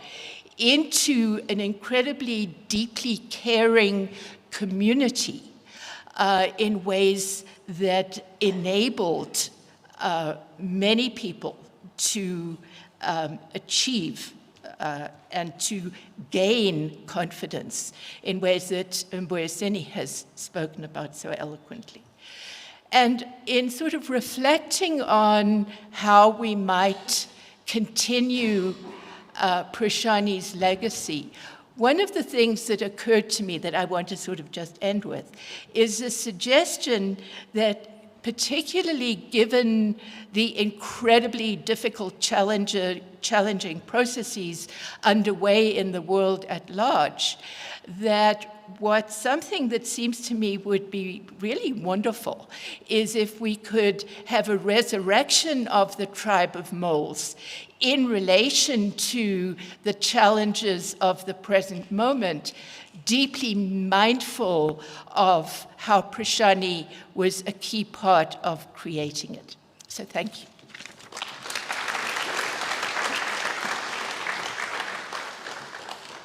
Ahmed, the tribe of moles. That's a good idea. I'd like to welcome uMbuso weNkosi to the podium. I am extremely lucky to have uMbuso as my colleague. He is a writer, a researcher, and a lecturer in sociology. He is a former student of Prishani and her first PhD student. Is that right? Yeah, her first PhD student. Welcome, uMbuso. When I was growing up, during moments of loss, I would see and hear adults, keep on saying to each other, as if like a chorus, kunzima, kunzima, kunzima. It is difficult, it is tough. And I think a befitting greeting is, peace be unto you. I'm a person who reads signs and symbols. On the 28th, it was raining. Today, it is raining again. And I heard talks about seeds. I saw flowers, but everything grows when there is rain. So be comforted, and I believe that there's clearly a divine force that is with us with so much rain. For me, as Prishani student, and Bridget, you also forgot to add that I was also in your third year class of sociology of work. It has been really difficult because there were many memories flooding in, restless nights, and I've been searching for a way to hold on to what feels impossible to grasp. I find myself reaching for a fresher seam in time, where past, present, and future meet, a portal not just of remembrance, but of possibility, a space where I might encounter you again, Prishani, and tell you how much I love you. On the 5th of November last year, I spoke to Prishani at Solomon Mahlangu House, and she shared the immense challenges she was facing at this university, and she said something that stuck with me, and she said, "This university is reminding me of who I am in this place." Clearly, this was not a biographical reminder. It was also a reminder of Prishani as a political subject in this university and what she means to the collective memory of those who are struggling to be in this university. I kept turning this over and over in my head. Was this reminder an act of recognition or misrecognition? And what I'm hearing today, it was clearly an act of misrecognition, that Prishani was misrecognized. Amongst us, as students, there is an inside joke. It is started by Hlengiwe. And she says that I am Prishani's firstborn. And Hlengiwe is the secondborn, Tashisiwe is the thirdborn. That is because, I was the first one to graduate under her supervision with a PhD. But it was not just that. When in 2008 she came to teach after coming from movements, I was in that first year class. So we started being together 2008. And she said this thing when we were launching my monograph, These Potatoes Look Like Humans. When I was asked a question, uMbuso, what kinds of readings are you drawing from in this book? And she stood up and she said, it is going to be tough, to say what kinds of readings that uMbuso draws from, because he has been and is a part of a community, of a long intellectual and political relationship. One forged through reading, writing groups, through Fees Must Fall, through moments of disagreement and coming together. But what she did not mention at this time is that she was central in forging this community, and that in many times when we were going for a Christmas break, she would give me gifts, which were books. So it also meant that I did not have Christmas. I spent most Christmas reading. And yet at the same time, she would also say, I'm working too hard. And she gave me so much amazing material. So I wanted to keep up, because she was, as a teacher, in such spaces, and when we work together, we call each other a comrade. I could not call her comrade, because every time she was ahead of me. And let me show you what I mean. Because now that I'm a lecturer, I understand that when we step into the lecture theater, students are not engaging with our teaching philosophy only. They are reading us as if we're text as well. And as a first-year sociology student in 2008, I read Prishani this way. So she had a ritual. And in this ritual, she came with a Coca-Cola bottle and a bottle of water and placed them side by side. And I kept on reading this ritual, and it is this ritual that drew me to her, because she was teaching us about altered globalization movements, Coca-Cola being the symbol of destruction and neoliberalism, and the bottle of water being the symbol of life, although it's a mineral water which is commodified. So I thought to myself, what an interesting lecturer. I have to understand, though, her ideological standing. So I devised a trick. And in this trick, I thought, because she's the only one who will tell you that uMbuso is a shy person, even though I tried to be brave. I devised a trick during consultation, that maybe during consultation, because she came and gave us so many readings, and they were so thick, and I went and I said, the bold thing to do is to ask her for more readings. So I asked her for more readings. And then she said something to show that she was ahead of me. She asked me, why am I concerned with modes of political expression? This was a difficult question to answer. I stringed along something like, I'm concerned because I think this material that you give us would help in conscientizing us as students and fuel our struggles on campus. When I said that, she said, well, it seems you're not alone. There are other students who are coming from the Progressive Youth Alliance who had come to ask me the same questions. And just like that, I was part of a collective. Because through that collective, we started showing film screenings on campus. We showed Amapantsula, which is one of Prishani's favorite. We showed the Fourth World War. We showed What Kind by Peter Mackenzie. And we had debates at at lecture halls around these films. But I think the biggest highlight for me, which I also think it shaped the desire to want to go into academia, was when in 2009, out of this group, when we hosted the South African Sociological Association here at Wits, we curated a photo exhibition in the concourse using Peter Mackenzie's work. We were undergraduate students, and throughout the conference, Prishani made sure that we get a slot where we screen our films and hold and facilitate discussions with academicians.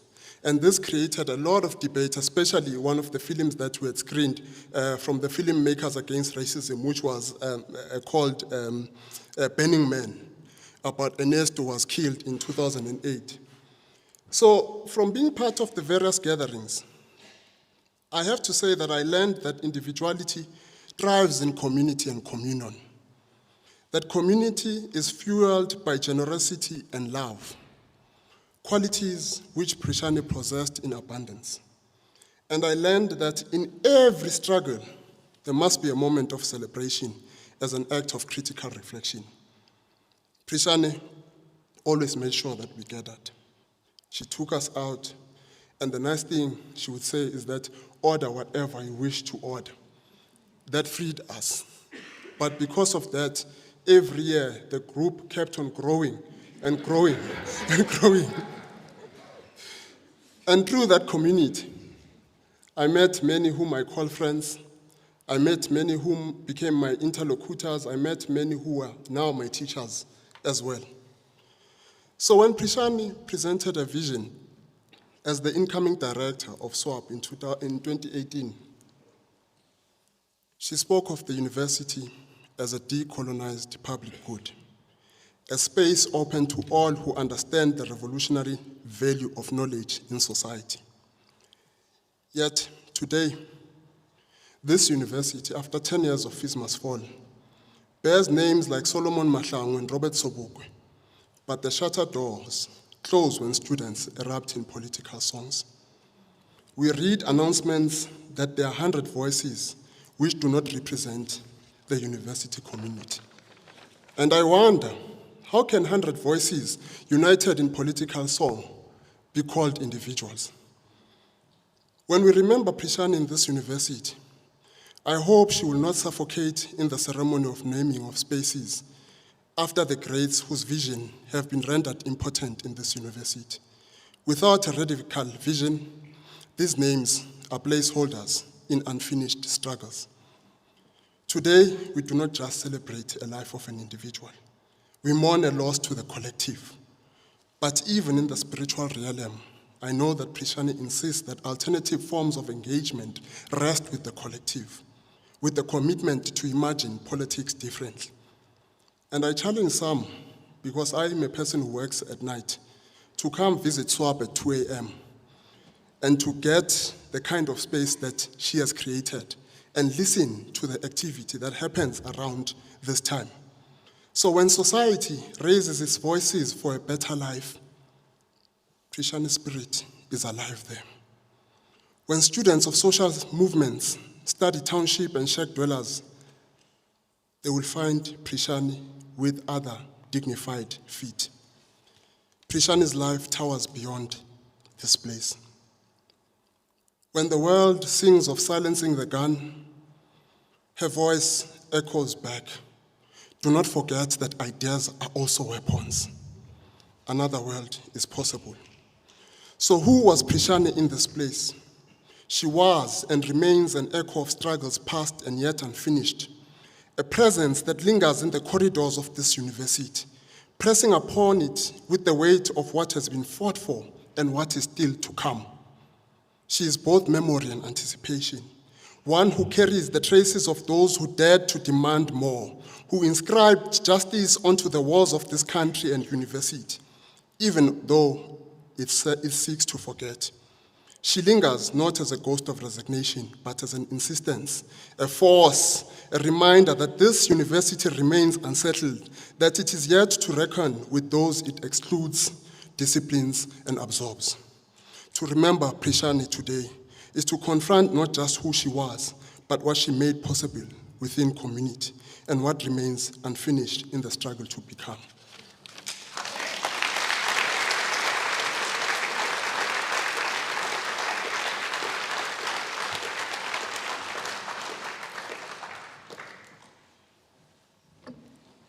Thanks, uMbuso. Yes, one who carries the traces of those who demand more. That's very beautiful. Thank you. Now we can welcome to the stage Mandla Mlangeni, a renowned jazz trumpeter and deep friend also of Prishani.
Thanks, Mandla.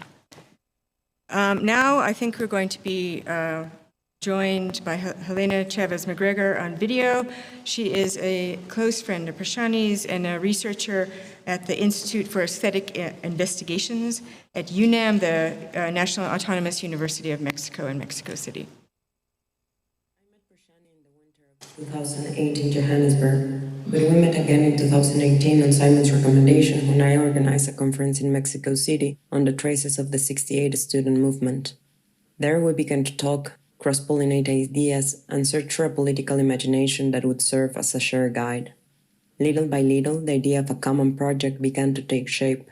We call it Nahuatl, a Nahuatl word that can mean close to, at the margins, together with, and or around with.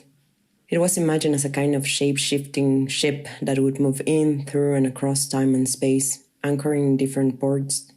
A ship for hospitality, in which people from different places and practices would meet and collaborate without permanent affiliation. Unlike the old colonial ships that set on voyages of discovery, Nahuatl was more to resemble the intergalactic freedom spaceships of Afrofuturists, as it journeys to recover, to retell, to rename, to repair, to reinstitute, to reunite, to reimagine. In the planning of our interstellar journey, we were caught by the COVID-19 pandemic. In the stopper, we continued tuning the machine from afar, and in August 2021, we took up again the invitation to organize a summer school for artists. We would take the advantage of vacation for our first flight, under the idea of the yet to come. With 20 residents and 10 collaborators, we went for 3 weeks to a place called San Rafael in the state of Veracruz, a place between the jungle and the sea. It was the middle of the heat wave, and the town seemed to live in an eternal summer Sunday. People did not go out much. We didn't know whether it was because of the heat, illness, or other forces unknown to us. There, in that place with a constant temperature of 40 degrees, with no air and no rain, with the smell of bananas and plagued by fierce mosquitoes, was the place we had to think about what it meant to live in disturbed times, and how to learn to live with ghosts, in uncertainty, in care, and in out of time, as coordinates for a political project. Alejandra Labastida, one of the tutors, proposed an activity called Puti Wit, a game to come unstuck in time. For this, she establishes some rules. 1. Tell no linear stories. 2. No beginning and no end. 3. The characters would have no gender. 4. To achieve collective storytelling, we will choose some words to remove from our vocabulary. I don't remember which words we removed. I only remember that the word future was among them. We put them in a box, and after a long session where we made up stories, someone suggested that we set fire to the words we had eliminated from our game. We built a small fire among the banana trees and watched them burn. Only the word future was saved from the flames. It was like an omen. We could eliminate the future, but not the time. The school was a disaster. After a suspiciously idyllic week, things with some of the students went awry. There were some cancellations, and before we could sort out the growing unrest and work through it, as Prishani and I believe was the proper thing to do in a political work, we evacuated the place in the face of the imminent arrival of the Hurricane Grace. The rain started to fall, and we got out of there. We never returned to San Rafael. Our journey now had begun, but the failure of the adventure took its toll on me, and without much direction in sight, we decided to take some time. Prishani believed in Zapatista Spiral's time, so we wait, and she was able to travel back to Mexico in June 2024, where she began to research in Chiapas to understand the processes of Zapatistas communities and their transformations to claim the possibilities of other worlds to exist. She was learning about Shuhelar politics as the practice of the political inseparable of the life existence in the commons.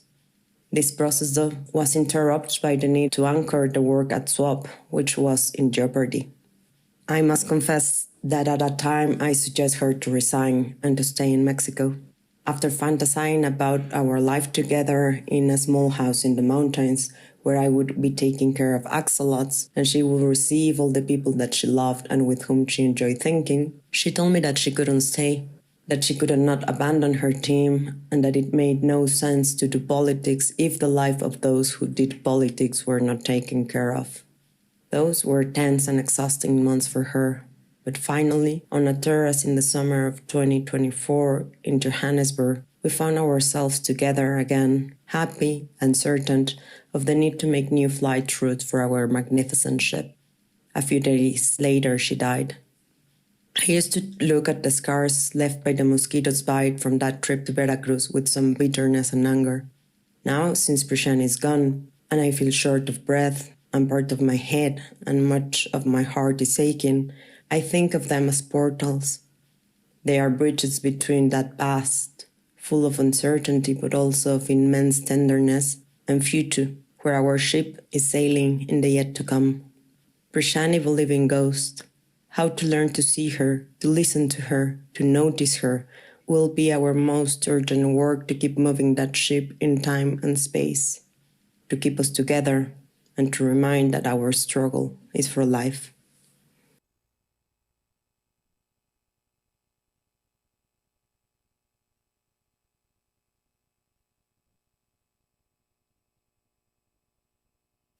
Welcoming the SWOP team to come up to the podium.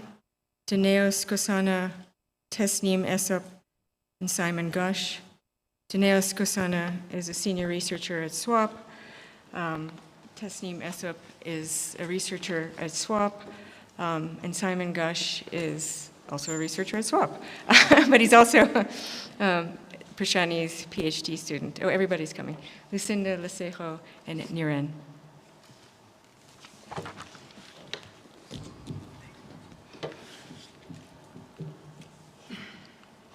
Thank you, Bridget. First, I should acknowledge that not on stage is Kim Johar, and I will be reading a tribute that we've put together as SWOP, and I'm going to try to go through it without really breaking down. So Dr. Prishani Naidoo became a part of SWOP in late 2018 and took over the role of director in 2019. Prishani added new dimensions to SWOP's existing research agenda, identifying crisis as a defining feature of contemporary society. With the persistence of precarity being evident of this, in her view, crisis was evident at the multiple and related levels of the social, the economic, the ecological, and the political. This extended to the university, where new kinds of knowledge and ideas needed to be produced in addressing the crisis in its different manifestations rather than sustaining it and reproducing it. This diagnosis was important. It signaled the urgent need for different strategies to address long-standing and emerging problems. In her own words, she wrote, "To treat the multi-layered crisis in a sustainable manner, there's a need to identify, to discover and produce alternative ways of constituting society and producing life." Thus, the question of alternatives was made more central to SWOP's work. Prishani understood SWOP's history and its continued place in the university, as well as the kind of space that it was to become. She understood SWOP as a research entity committed to social justice and knowledge production from the global South rooted in struggles. Prishani brought to bear her thinking about resistance and alternatives in moving SWOP forward in a different time. But she always worked collectively, as most of you have said, in conversation and in common, and this was her method, as all of you would know. The latter was evident as she made us collectively choose office paint when SWOP's offices were undergoing minor renovations in the early years of her directorship. For me personally, I knew that this is a good director. Prishani crafted the Land, Labor, and Life program at SWOP as a space for us to think and work in common, as a way to think about the past with the present and to consider how possible interventions emerge when we think about these concepts, these themes and experiences as intertwined. Under Prishani's leadership, SWOP was an interdisciplinary space, working in ways that were experimental and open to further exploration. Prishani was committed to decolonizing practices of knowledge, producing and addressing critical questions around transformation in the university and in the society.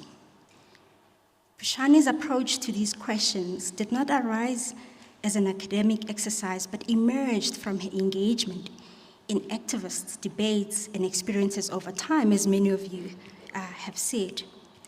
In 2021, SWOP full-time team was constituted solely by Black women under the age of 50. Marking a significant change in the life of the Institute. And this was something that she was very proud of.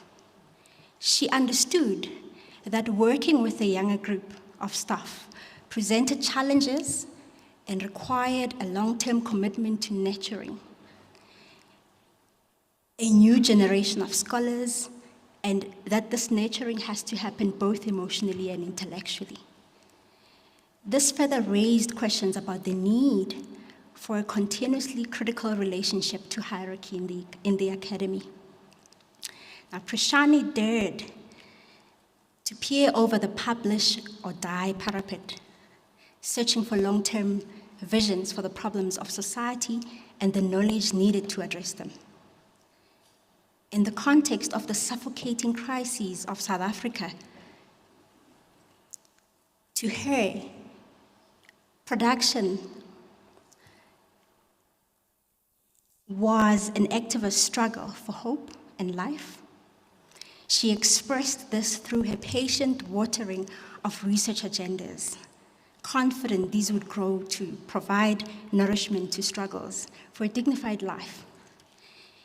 In Prishani's time at SWOP, she carefully crafted a collective intellectual trajectory for an already long-standing research entity. The project Prishani began remains unfinished. Continuing the work that Prishani started is to honor Prishani, is to honor her work and her vision, because she believed in working collectively and believed in us. Prishani created this vision with us for SWOP, and this work is yet to come.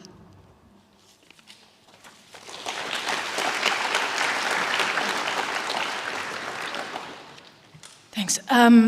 We at SWOP collectively and individually miss Prishani very deeply. As our director, she was more than just a leader. She was a friend, a confidant, and a source of unwavering support for everyone who had the privilege of working with her.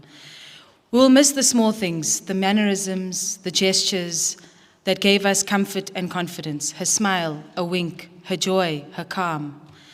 We miss the daily interactions where she breathed life into her political orientations, where she applied her ideas of being in common. We will miss how when Prishani arrived at the SWOP corridor, she visited each one of our offices en route to her own. Sometimes she would pop her head in to say hi. At other times, she would have a longer conversation with us about life, her vision, our work, and our being in the world.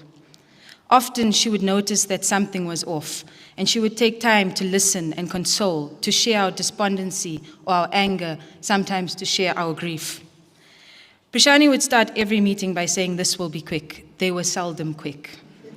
Sitting with her in meetings, she took her time with everyone. She listened, she engaged, and gave us time so that we could speak. We miss the way she created space for us, for others, to let all of us grow and flourish. We miss her brilliance, the way she would adjust her glasses and look down at her indecipherable notebook before articulating the multitude of possibilities, drawing connections, traces, and openings. Prishani was not contained by academic boundaries or disciplines. She saw and invited us to see how thinking with, together, across what we have been trained to keep apart can produce new methods, approaches, and ideas. But never collapsing difference, Prishani valued difference. She made space for multiple identities and subjectivities to come together. We miss how she brought us together, to be together, to eat together, to think together. Her passing has left a profound void in our lives, and coming to terms with this loss has been incredibly difficult. But we will always remember her for the remarkable person she was and the impact that she had on each of us. Prishani always insisted, without insisting, that we celebrated. We celebrated each other's work, but more importantly, Prishani ensured that we celebrated birthdays, graduations, weddings, new births, and so on and so on. Prishani and Lucinda often colluded on surprise celebrations that we were not expecting. We celebrated life and the part of it that we shared together as a team at SWOP. And it is in this spirit of celebration that we celebrate Prishani today, remembering her ideas and our collective work with her intellectual footprint guiding us. We take forward her inquiry about crisis and alternatives and her commitment to producing knowledge differently.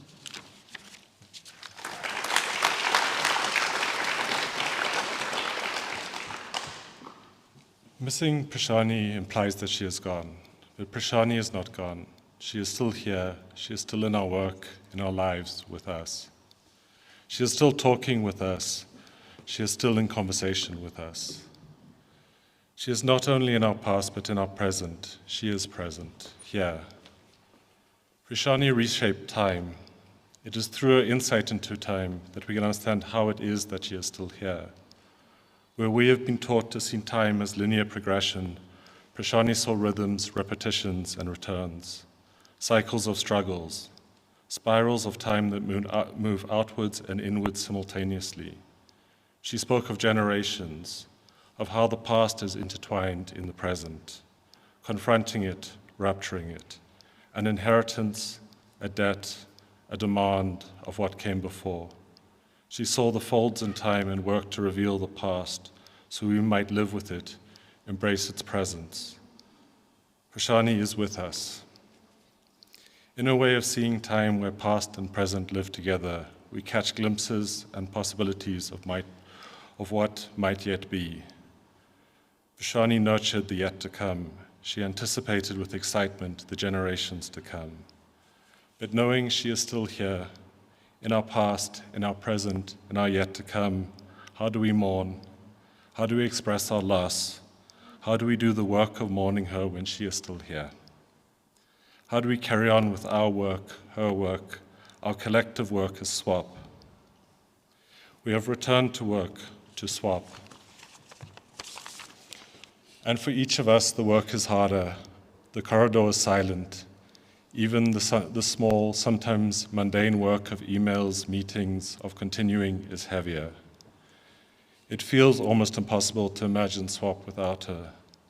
At the same time, we are overwhelmed by her presence, knowing she is there, her ideas directing us. When Prishani spoke of work, she didn't mean what happened between 9 and 5, the workday, the wage, a job. She understood that work also meant the work of care. Prishani took that work seriously. She understood how we become ourselves through the care of others. She would want us to do the work of mourning, to make space, to make time for this work, that this work is important, that we should do the work of mourning together with others, like we are doing today, and to mourn with her, not for her, so that when we begin again to write, to think, we can find her, be with her, we will still be talking with her, and she will always answer us. This is the work that we must undertake of remembering Prishani. Prishani, to use her own words, is our collective inheritance, a debt to embrace, a debt to the past and present for futures that might yet be.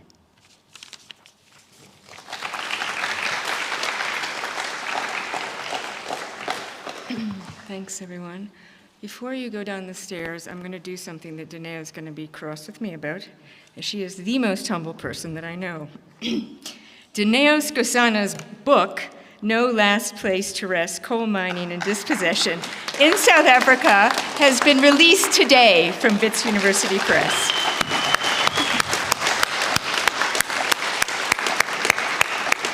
Prishani was so proud of you, Dineo, in this book. She would be so enthusiastic, and in a sense, one of her yet-to-comes has indeed arrived.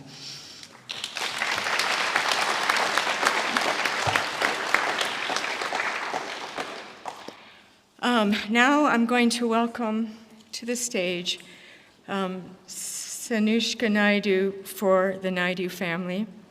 Sanushka is Prishani's sister. We have again in the audience Uncle Dilly, Aunt Puni, Nish and Sally are online. We have Akil, Kiran, and Kalani, her nephews as well. Thank you.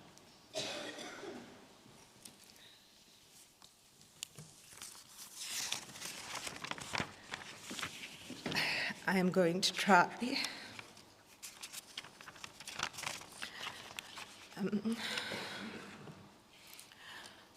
My son is here in case I fail. Firstly, I just want to say thank you to every one of you for being here with us today, to SWOP, and to all the speakers and the musicians. I'm first going to read something that my mom wrote on behalf of her and my dad. Although we are heartbroken at the sudden passing of Prishani, we have drawn a great deal of comfort from the overwhelming outpouring of love and concern shown to us by our family, friends, colleagues, and students of Prishani. All the prayers, messages, phone calls, visits, and gifts of food and flowers have helped to ease our pain during this trying time. We are extremely thankful to all.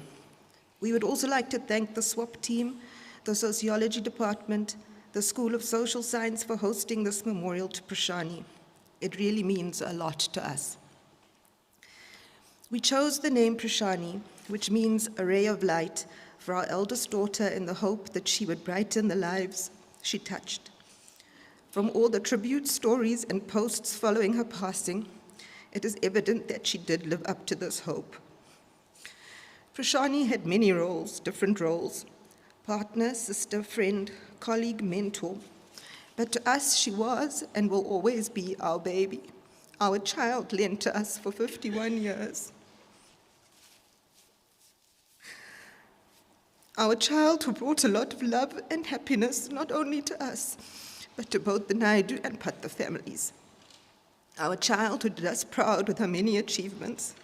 A child with a mind of her own, who lived her life on her own terms, whose calm, pleasant outward demeanor belied the fighting spirit within her and her strong sense of justice and fairness. We are so thankful for having had her in our lives, and we will love her forever as she continues to live in our hearts and in our memories. To the SWOP family, may Prishani continue to guide you as you follow the path she envisaged. To all her cousins, friends, colleagues, and students, may the spark Prishani lit in each of you continue to burn brightly. Okay. Ahmed said he struggled. You have no idea how I did. And Ahmed, I'm not as brave as you. For Akil's 13th birthday, Prashant gave him her copy of All About Love by Bell Hooks. In it, I found the following. Love invites us to grieve for the dead as ritual of mourning and a celebration. As we speak our hearts in mourning, we share our intimate knowledge of the dead, of who they were and how they lived. We honor their presence by naming the legacies they leave us. We need not contain the grief when we use it as a means to intensify our love for the dead and dying, for those who remain alive. Thank you to all of you who have done that today and in the weeks since her death. You will forgive me for not being able to do what the rest of you have done today. Sorry. There is nothing that I can say here today that will be able to convey what my sister meant to me. She knew the worst of me and the best of me, and she loved me through it all. I don't know how to do life without her.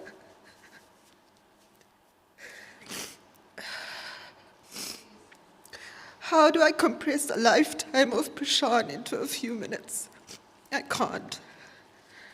So I'm going to use the helpful words of another famous woman whose books we devoured as young girls, Jeanette Winterson. You'll get over it. It's the cliches that cause the trouble. To lose someone you love is to alter your life forever. You don't get over it because it is the person you loved. The pain stops. There are new people, but the gap never closes. How could it?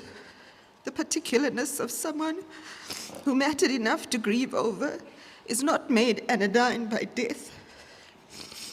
This hole in my heart is in the shape of you, and no one else can fit it. Why would I want them to? Fragile creatures of a small blue planet, surrounded by light years of silent space, do the dead find peace beyond the rattle of the world? What peace is there for us whose best love cannot return them even for a day?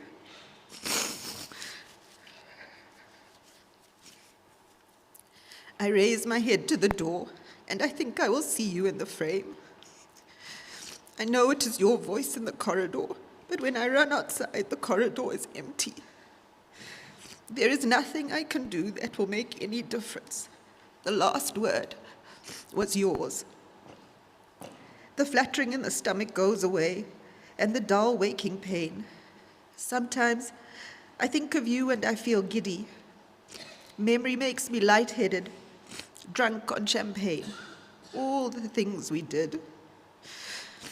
And if anyone had said this was the price, I would have agreed to pay it.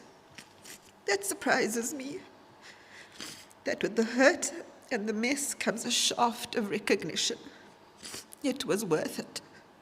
Love is worth it.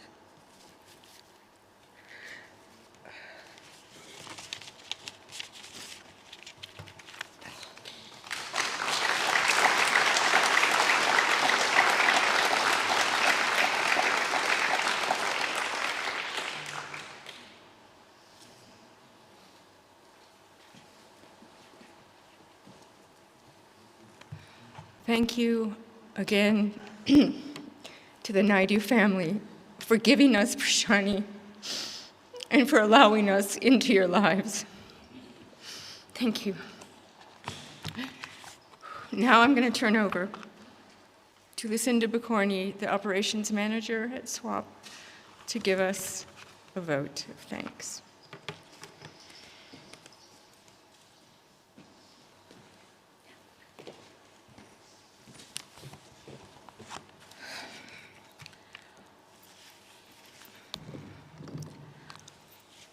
On behalf of everyone who contributed to organizing this memorial and celebration of Prishani's life, we extend our heartfelt gratitude. While the list is extensive, each contribution has been invaluable. First and foremost, we sincerely thank Ahmed and Prishani's family, Dali, Puni, Sanushka, Kalnisha, Akil, Kiran, and Tolani, for their unwavering support in making this memorial possible. We acknowledge the generous contributions of the Dean's Office, Prof. Mucha Musemwa, the School of Social Sciences, Prof. Lorena Núñez Carrasco, Giselle, the History Workshop, and the Sociology Department, particularly Prof. Shrila Roy and Ingrid. Our deepest appreciation goes to our program directors, Prof. Bridget and Noor Nieftagodien, for their guidance, support, and assistance for today. A special thank you to Andre van Wyk for handling the sound setup, and to Tsapang Ramoba for kindly lending us their equipment. We are also grateful to the talented artists who generously shared their performances, Asher, Mandla, the Wretched, Gabby, Tumi, and Andre. To all our speakers who delivered heartfelt tributes today, your words have added great meaning to this occasion. Thank you. We extend our sincere thanks to Vicky from Pulp for creating the memorial book, Nadira Patel for designing the poster, Dorothy from the art school, the team at the Great Wall, Tembe and the Wits events team, the SWOP and sociology students who assisted us today with today's arrangements. Finally, to the entire SWOP team, the past 2 months have been incredibly challenging and at times overwhelming. Yet, through moments of both laughter and tears, you remain steadfast in your commitment. I have no doubt that Prishani would be proud. On a personal note, I extend my deepest gratitude for your efforts in organizing such a meaningful and heartfelt memorial in her honor. Dineo, Simon, Tasneem, Lesego, Niran, Kim. This was truly a labor of love, and your dedication is sincerely appreciated. We thank each of you for joining us today to honor Prishani's life.